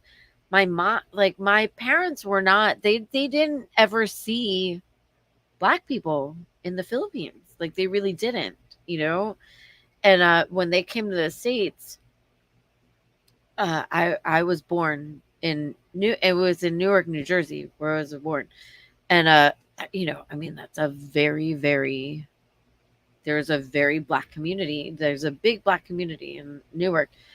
And my mom was like, apparently she was, you know, pushing me around as an infant. She was pushing me around in I mean, and this is not any way to like disparage my mom, because she just didn't know, right? But so she was pushing me in the stroller, and there was a very dark black man who came over and was like, "Oh, your baby's so good." My mom, she freaked out, and she thought it was like a demon. She was like, "Huh," and she just like started screaming, and she ran away, and she had no idea. No idea, because she'd never been exposed to anybody of very dark skin, you know? And like, and it wasn't because she was racist, you know, it's because she'd not been exposed. Mm-hmm. She had no idea, you know. She just, I mean, now this is like in the 70s, you know, so like it's not even like TV or like. Well, I think yeah. I mean, I think the bigger issue there is also like the fact that black means ugly, right? And they learned that. Right. Even if they've never seen a black person, they said black, right? And the word black, the word meaning ugly, right? Right. But And even it if I've wasn't never necessarily seen even you, like black, it was darker. Like for in the Mhm. Philippines Yeah. back then, darker skins meant that you worked in that you were in the sun and that Yeah. you worked in the rice paddies. Yeah. So Yeah. like, you know, so that meant that you were like working class or whatever. You know, and so it was more preferred that you were lighter skinned, and that meant that you were like a little, you know, more upper class, that you weren't like working class, and just shitty in and of itself. But like, you know, I mean, again, that was like very many years ago. Yeah. And I will say this. Go ahead. I think you see that everywhere. Like even when I worked in DC, like I still work in DC, but I was at a consulting firm, and they were always like having events like women of color, and grouping us all into one group. And I was like, dude, I won't name the consulting firm, but I'll say this: when I got there, one of the first jobs I did, I was a subcontractor, and they put me with this one woman, right? And she was an Asian woman. And at first, like I didn't like we kind of worked. We were very distant from each other. And then like we kind of started working more closely together. Oh, she was fucking asshole to me. Like she was horrible to me, right? And I think they were like, but you're both women of color. And it's like, I was like, I need you to understand a few things about that. Like, oh girl, Samia, I'll say her name because you can't trace it back to me. Like Samia, like Samia. But I was like, Samia is Indian. Samia has a color issue. Samia thinks as a black person. Because she's grading me based on my skin color and hair texture. She is. She just was. It's what it is. She treated other Asian people like shit, right? I was like, so I'm not a white man. Samia treats me like I'm a fucking dog. Like she thinks I'm less than human, and that just is what it is. I was like, so if you're having these events, women of color, you need to make some distinctions. Be race aware. Just be race conscious when you're just make people aware. Like that doesn't, we're non-white. And I was like, that's the problem. It's a bunch of white people in charge. And I'm like, you're non-white. Look, you're all, and I was like, you're all together. Yes, we're all together. I'm like, there's nuance there. Okay. It's like, and there's a color gradient that you as white people created. I need y'all to know your own shit, right? Like I shouldn't have to explain white supremacy to itself. Well, here's the thing about white supremacy: they don't care about the rest. We know our fucking narrative. We don't care about yours. We see brown people, we're gonna put them all together, and they can figure the shit out together. Oh, you're in a category, especially with white supremacists and racism. You guys, here's your fucking piece of the pie. Here's your 10% piece of the pie. Here's your fucking festival. Here's your thing. All work together. Figure it out. I will say this, like, because I was in Peace Corps, I had the unique experience of being in that village for 2 years. And so for me, I realized this probably well after my service. Like there was some sort of power in me being there as a so-called black person in like middle of nowhere Thailand, and I just learned, you know what, I'm just gonna be myself and see what happens. And like certain kids would approach me with skin that was my color and being like, oh, like why don't you put on white powder at the parades? And I'm like, well, because one, I like my skin, and two, I would just sweat off the powder anyways because it's like freaking hot in the middle of April. Like I'm not gonna wear this powder. And so like a year and a half into my service, I was at a school recital, and there were these 3 girls that I taught. They were like between middle school and high school, and I noticed they were like looking down on the floor getting ready for this dance, and they wouldn't look their teacher in the eye, and the teacher's holding the white powder in her hand, and she just storms off. And I'm thinking something's wrong. So I go over, I'm like, hey, is everything okay? And they're like, we don't want to put the powder on. And when I asked them why, they said, because we're black just like you. And I went to the bathroom and bawled my eyes out. Aww. I was like, you've got to be kidding me. So, yeah, But I think it's very poignant. Yeah, that's really poignant because I think like, but it shows like I don't know, like just the strength of like to me, like anti-blackness, but also anti-indigenousness worldwide, right? And Where did it come from? Where did whiteness become? Where was it created? Where did it come from? Like, because we're I not. mean, I we're think not, it's been like systematic for like centuries. that's what I'm saying. Where did right? systematic racism come from? Exactly. I mean, by white people, of course, right? Well, Like no, I know Obviously. that. Like, when was it installed? When I was have it? I have a very loose understanding of that history, where it's like I know that I took some course where they talked about, like, you know, when Europeans first came to Africa, and they literally thought that Africans were like animals. Like, You know, my favorite to Africa was them teaching about fucking religion, and religion came from fucking Africa. It's like Crusaders, chill the fuck out. Like, Oh yeah. like, religion that you are fucking preaching came from Africa. So, chill the fuck out. Okay, go back over that again, because sorry, I got distracted. ADHD and computer battery running down. Please repeat. Better plug that shit in, girl. I plugged it in. We're plugged in now. All right, cool. But no, seriously, I mean, where did whiteness come from? Because we're not a race. We're just whiteness. We're not. We have no. Well, what I've learned about it is, and people have said this, you know, it's about white people, right? Before they were white people, they were, you know, they wanted power and they wanted certainty, right? And certainty, right? You see it today with the insurrectionists. You like listen to like even the prayers they were doing in front of the Capitol. What they really want, like, they don't care about what's right and wrong. They don't really feel like wrong. What they want is certainty, right? That's what gerrymandering is about. It's about certainty. I don't care if I really won.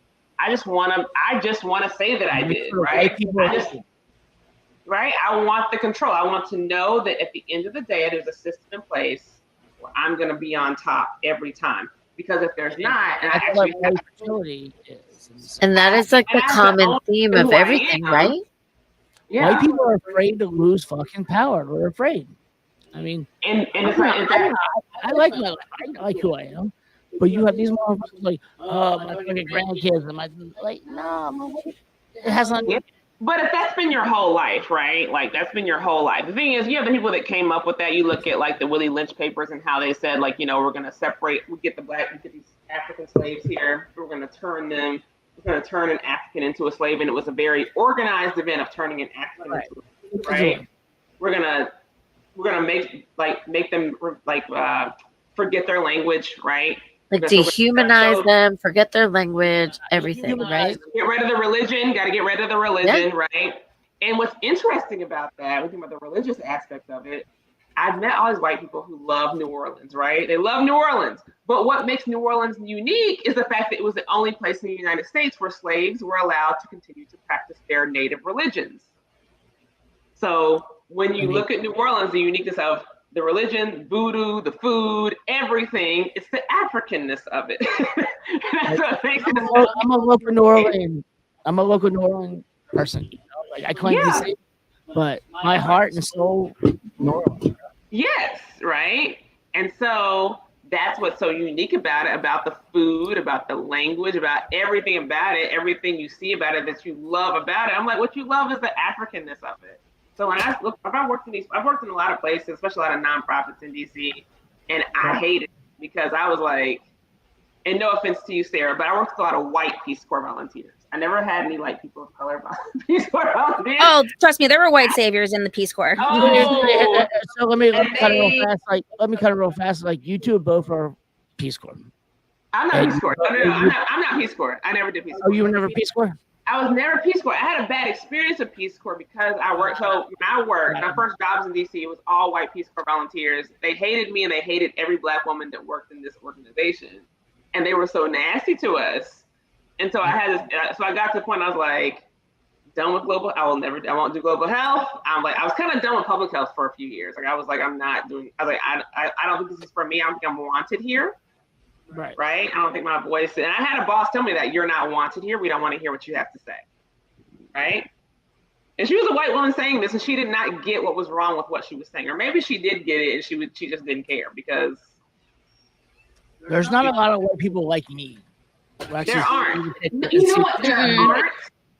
There aren't. And I think, like, there is this, it's a form of psychosis is what I realized it was.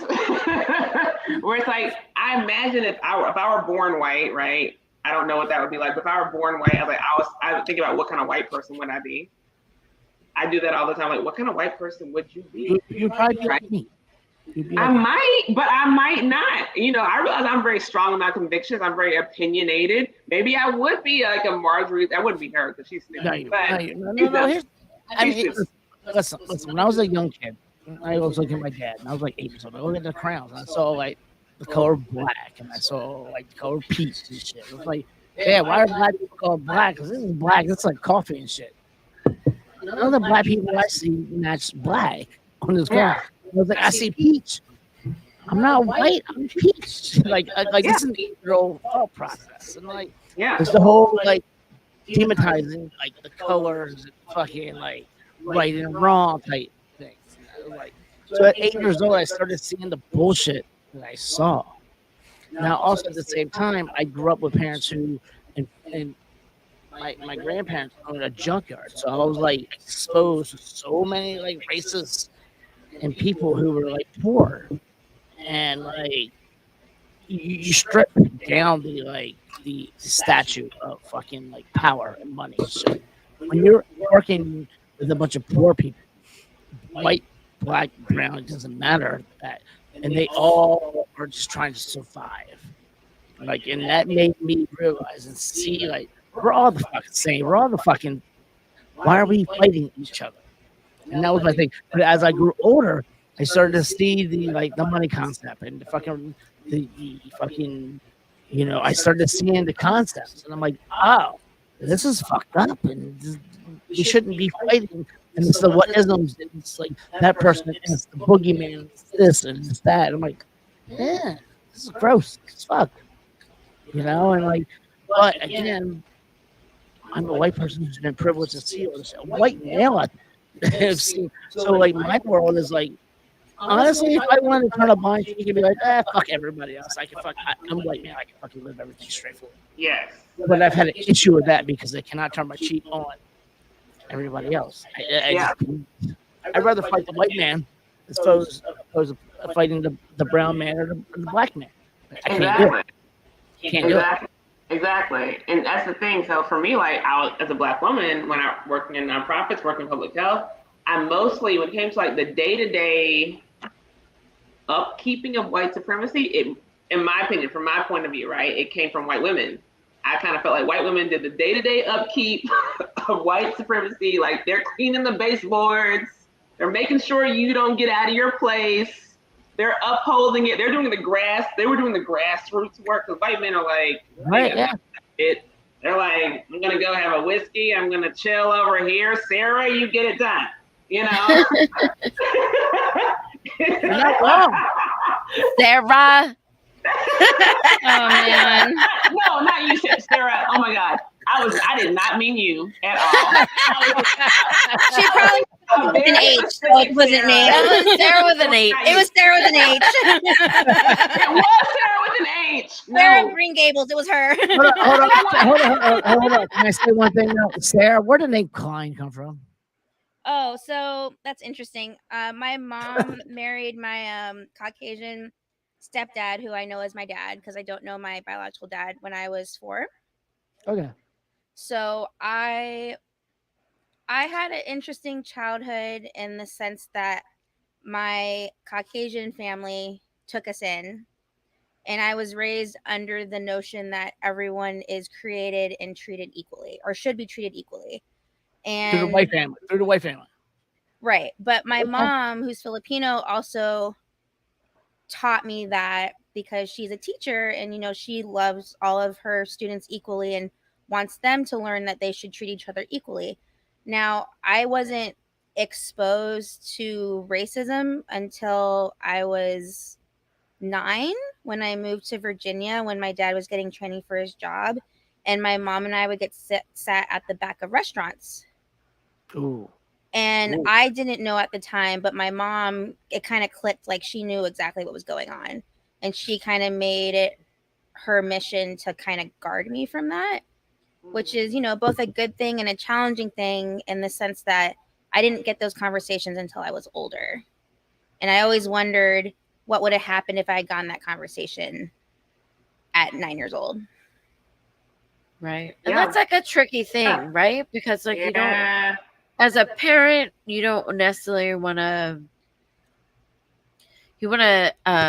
shield your child from that, Yep. right? Yeah, absolutely. And then it's like it's a fine line to I don't know, to it walk, is. you It's know. hard, 'cause it's hard. Like, you know, I feel like even so, I'll say that my mom, like, she was one of the first Black women to get like a management position with what is now AT&T. Back then, it was like Bell South, South Central Bell, It was whatever. Bell. It was Bell right. South, Bell East, Bell. Yeah.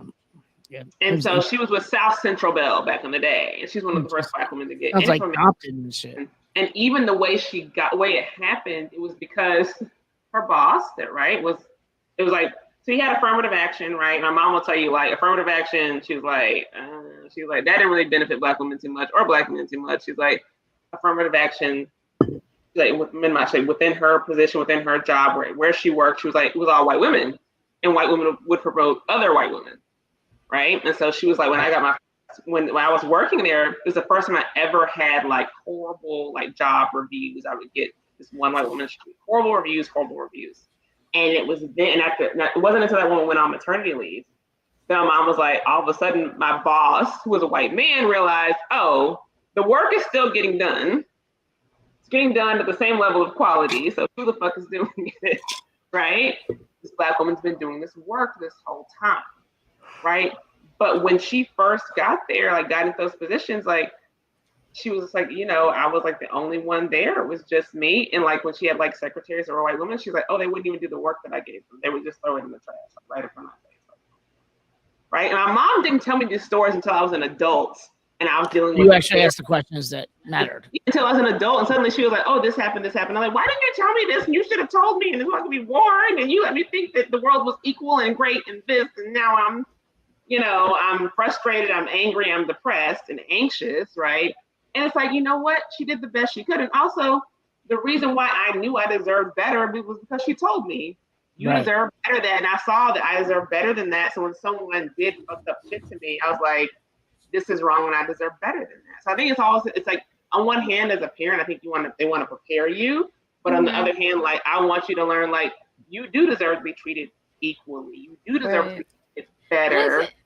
I think that parents like always want to, shield their kids from, from harm and pain, and I think that sometimes, you in retrospect, you want to be like, oh, well, they should have prepared me. But also like parents like don't want their children to experience pain. I look back on how my parents were, my mom, and like, I think that there are a lot of situations where, she really tried to shield me from, whether from hardship or pain or struggle. And I think that, whether it's good or bad in retrospect, I think that that's what they were trying to do. It wasn't like they had malintention. Yeah. Right. Like it was like she was like trying to make sure that like I didn't struggle. Or I didn't, like I sometimes think that like, oh, my parents, like they never allowed me, they would never allow me to have a job, when I was younger, because, I was like, whatever, they were trying to control my life. But like, I know looking back on it, it's because they struggled when they were in the Philippines, when they came to the States. They were like, they came here because they wanted my brother and I to have a better life. And so for them, in their minds, if we worked when we were younger, before we were adults, if we had a job before we were like able to leave the house or whatever, leave the nest, then that meant that they hadn't succeeded, that they weren't succeeding in providing for us. So then for them, they didn't want us to have jobs. you know. Yeah. So like as much as my brother and I fought with them, they were like, no, you couldn't. I couldn't even babysit. I wasn't allowed to babysit, you know, when I was little because they didn't want it was for them, it was like this mentality of like then they didn't succeed when they came to the States. So, I mean, I get it now, you know, but when I was growing up, I was like, they're being jerks, you know, like. So, have you guys heard of the Dropkick Murphys? Yes. Nope. We all know Dropkick Murphys are Irish fucking soldiers. Dropkick Murphys, talking about MAGA.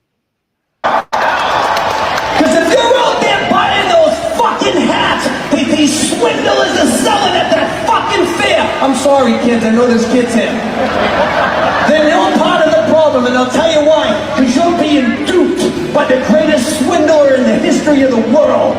You're being duped by a bunch of grifters and billionaires who don't give a shit about you or your family. They care about their fucking tax breaks and the money they can put in their pocket.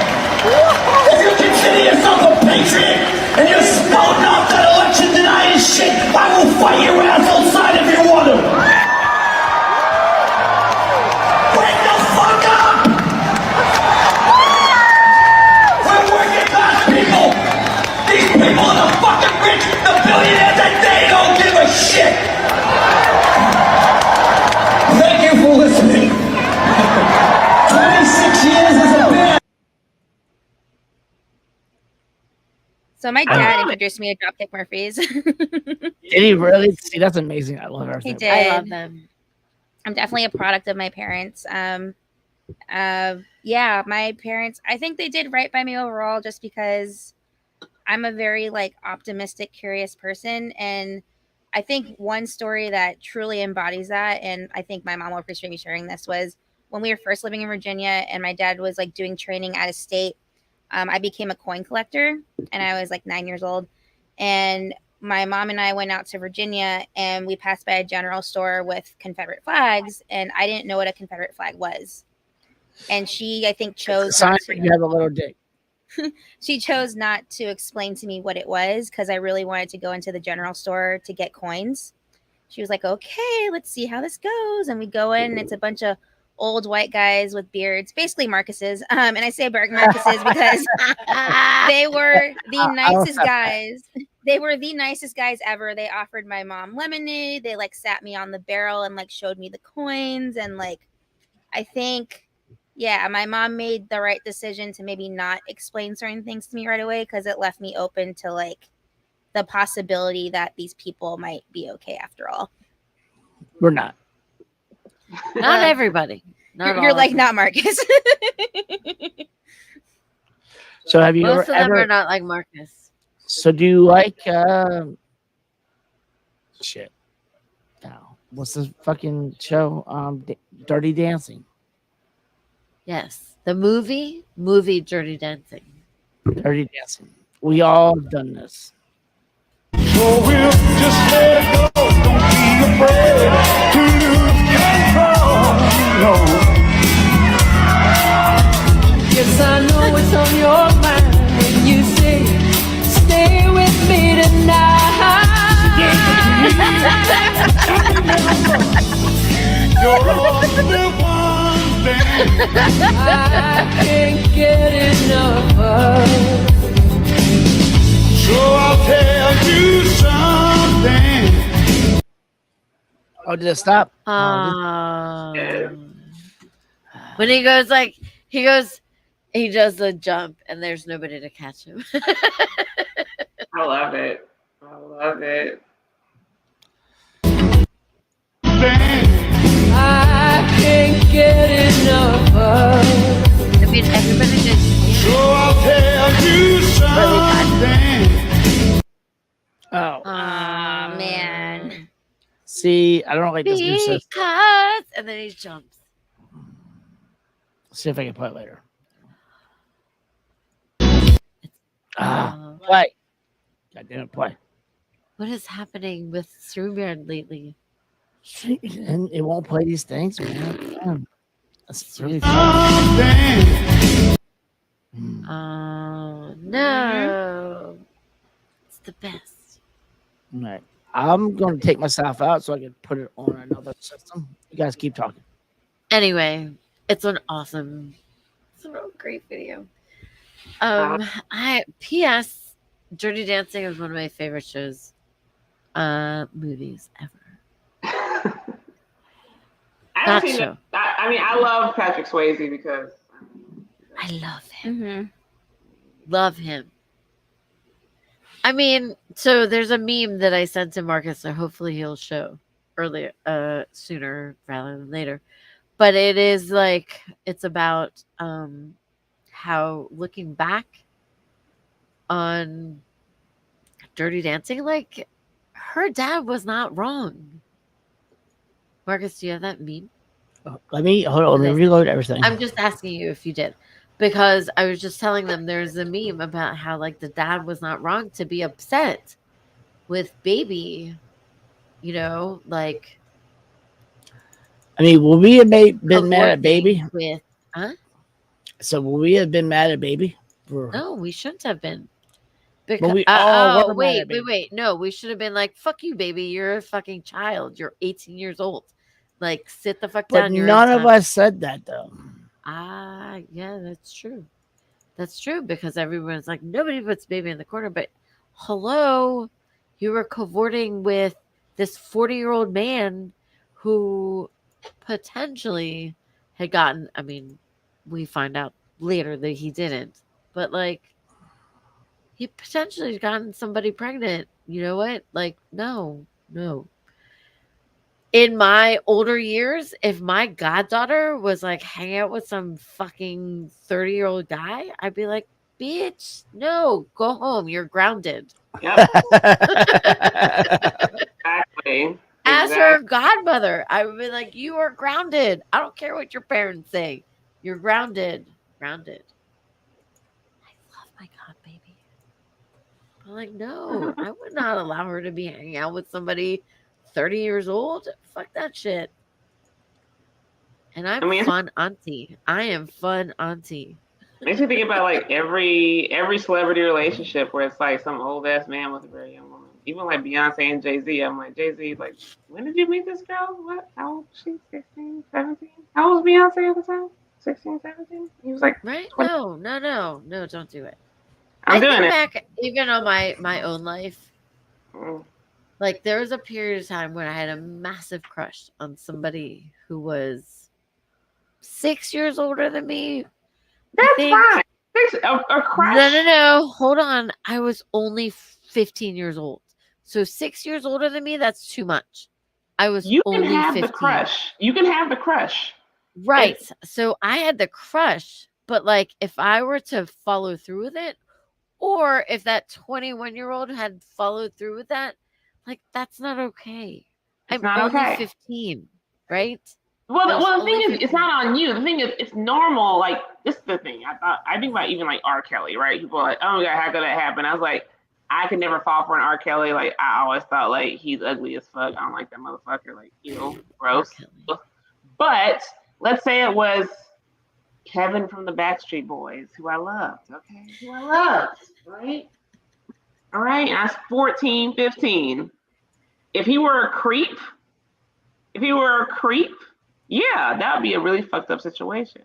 So I'm not saying on my end that that it was an issue. I'm saying on his end, if he had acted on it, then that's like a little bit like right. But I think of all this stuff that's come out, like with all these like movements and like Me Too and all this, and you look back at it and you're like, well, why did none of these other men in the industry say anything? It's like, they can't.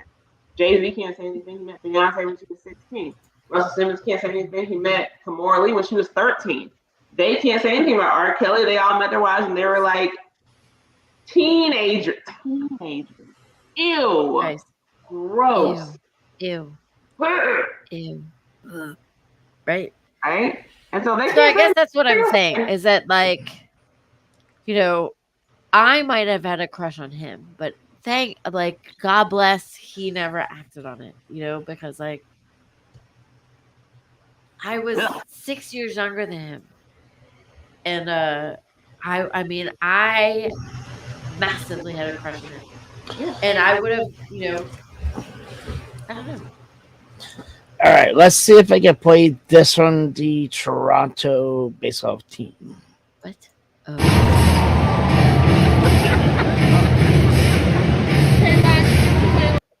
Nobody can see that? Awesome.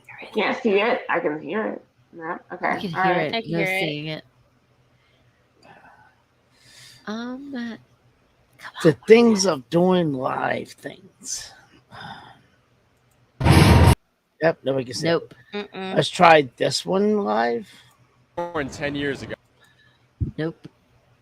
Frustration Marcus has. This live. There we go. I saw it. We saw it. Okay, I saw it. so MAGA has a new fucking dating site. No. Hey guys, I'm Ryan. I've got to tell you about something I am so excited to announce. A dating app for all of us conservatives. It's called The Right Stuff, and it's launching this September. What I love most about it is that it's invite only, so not just anyone can join. First of all, it's free to use. And for my ladies, you'll never have to pay because we all get premium subscriptions for simply inviting a couple they'll friends. pay for it. Gentlemen, if you want access to premium, that's on you. And by the way, those are the only two options. Ladies and gentlemen, The Right Stuff is all about getting into the right dating pool with people who share the same values and beliefs as you. You'll start off by building your perfect profile. No pronouns necessary. We want you to put your best foot forward, which includes your favorite photos of yourself doing what you love or being with the people you love. Our prompts give you the opportunity to let people know various sides of you. So remember, be authentic and creative. We're sorry that you've had to endure years of bad dates and Because wasted people time hate with you. people that don't see the world our way, the right way.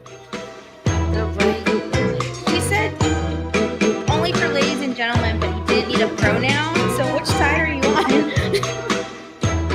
So hang on. I think the better troll would be that we all join the fucking website. We all join and then we all go fuck them. Oh yeah, I'm gonna say interested in ladies and gentlemen. No, you can't because then they wouldn't approve you. You have to just say that you're strictly only interested in men.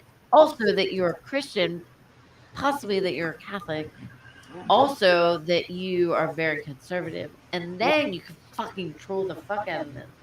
What is this website? What is it? I'm gonna Right join Stuff. it. Right stuff. It's called The Right Way, which is interesting because you're like, think about whenever you learn about the components of white supremacy, one of the components is there's a singular one right way. It's always like there's one right way to do everything, right? And so, but that's all throughout. Like that's even in like The liberal. Right Way? No, that's a song.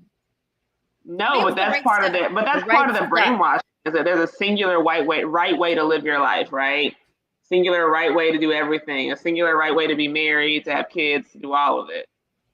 Marcus is gonna go sign up right now. I'm gonna sign up right now. There's a movie that was called The Right Stuff. P.S. Right. I mean, it's brilliant marketing. It is brilliant marketing. Dude, like, what the fuck is wrong with people? But I'm gonna find this and I'm gonna join it. And oh, look, The Right Stuff is a neo-Nazi Holocaust denial and white national conspiracy theory media website hosting a blog and discussion forum as well as podcasts, including The Daily Showa. What? What is the matter with that? I just don't understand. Sarah, I feel like I have a problem when you've only had one drink. No, I've had four. 5. I'm only one behind. This is my 5th one. You're a 5-drink Val. I love it. I'm not on 6. Oh, geez. All right. Get this tahini. Wait, what flavor is this? So I went to this wedding like a couple weeks ago, and I was like, like I thought like I was with my cousins and they drank, blah, blah, blah. And then I was like, do I have a problem? Because I was like, when are we going to continue drinking? And they were all like, I need some coffee. What do you mean coffee? Coffee? I thought we were going to day drink. There was no day drinking. I was the only one day drinking, and I was like, I think I have a problem. Because you do. But, like, when I cavort with the regular folks in my life, the regular industry folks, I feel like I'm okay. All right, and then so I hang out with like the day drinkers, and I'm like, oh no. all right, so I'm gonna play the next one. Okay, cool. The next TikTok is the way we should live all our lives. Hola, ¿cómo estás? So nice to meet you. You said we should go and get a room. These motherfuckers, man. Just make me mad. All right, let's try this one. Feel. God damn it.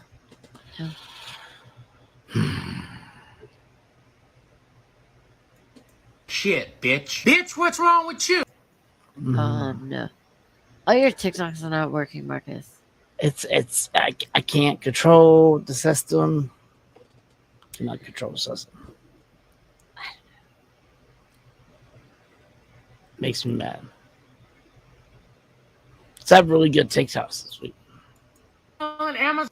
And we can't get on.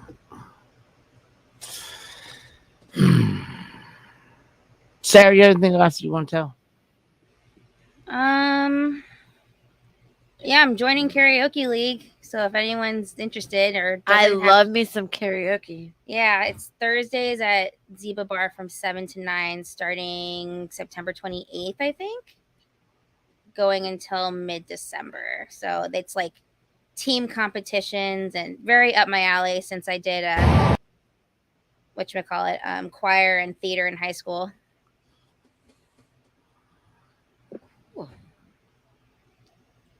Like I said, I love karaoke. I wish I'll go out and sing sometime. I only like singing with other people. I don't like singing by myself. What's your go-to karaoke song? I don't have a go-to karaoke song. That's why I like to sing with other people. Gotcha. Okay. But if I did have a go-to karaoke song, one of them is what is it? The Turnaround Bride. Oh, that's a good song. Yeah, I don't know what that song's called either. What's that song called? Do you know? Maybe it's just called Marcus? Turnaround. No. Bright Eyes? No. I don't remember. I also like Dancing Queen. I also like the REO Speedwagon song. Well, We Built This City. That song. I like that song too. Nice. Recently, I've been rapping because I don't like the sound of my voice usually when I'm singing. So I've done with this group of people, Lose Yourself by Eminem, Up by Cardi B, and this week I did Gangster's Paradise by Coolio. Oh. That's a good one. Yeah. All right, Marcus, do we have any more videos? No, we do. I think I figured it out. I went over here trying to sneak cheese to myself because my dog sometimes wakes up if I open up cheese. If I open up, he'll wake up from deep slumber. Like,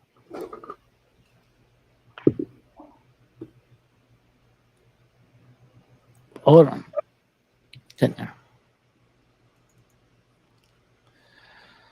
Turn around. Bright Eyes.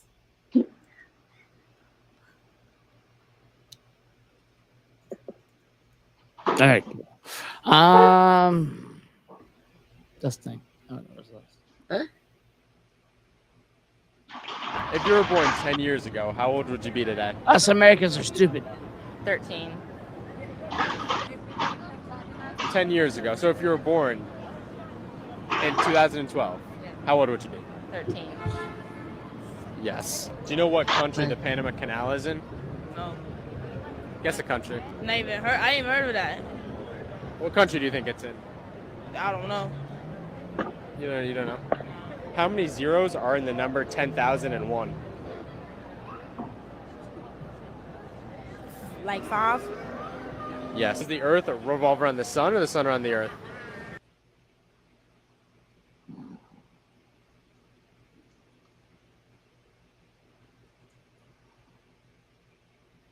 Okay, so no.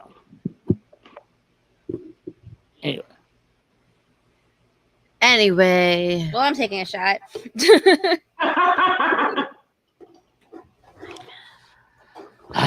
many drinks. I'm going to have to complain. Okay. I'm going to have to write email these people and tell them I don't like this shit. Take care of. This is my favorite TikTok person, so hopefully it plays all the way through. For calling Amazon customer service, how can I help you? Where's my fucking package? Excuse me, ma'am? Jesus, are you stupid or deaf? Just let me speak to a supervisor and make sure it's someone who passed kindergarten. You know what? I'm gonna put you through to a specialist. I understand you like to disrespect people in customer service. Who is this? I'm the specialist. My name is Waffle House. What's your name? Amanda. All right, cool. Listen here, Karen. You don't need to be yelling at nobody, just trying to help you. I'll talk to people however I want. Tell you what, keep that shit up and see what happens. Oh, yeah? What are you gonna do, huh? You gonna hit me? Nah, I don't hit ladies. Or you. But I am referring you to another specialist. They should be at your house right now. Wait, what? Who the hell are you? Okay, I'm sorry. I promise I'll stop being a bitch. Great. I have all your information pulled up. Let's see what happened to your package. Having an attitude and having hands are two different things. Remember? Nope. Oh, Waffle House. Yeah. Waffle House is a special place. Yeah, I had it for the first time in St. Louis last year, and it was pretty good. Remember that. The first time? Yeah. I know. Like, I don't know why I hadn't had it. Waffle House is a special place. It is a special place. But we're gonna try to play this one, and hopefully, for the love of God, it plays.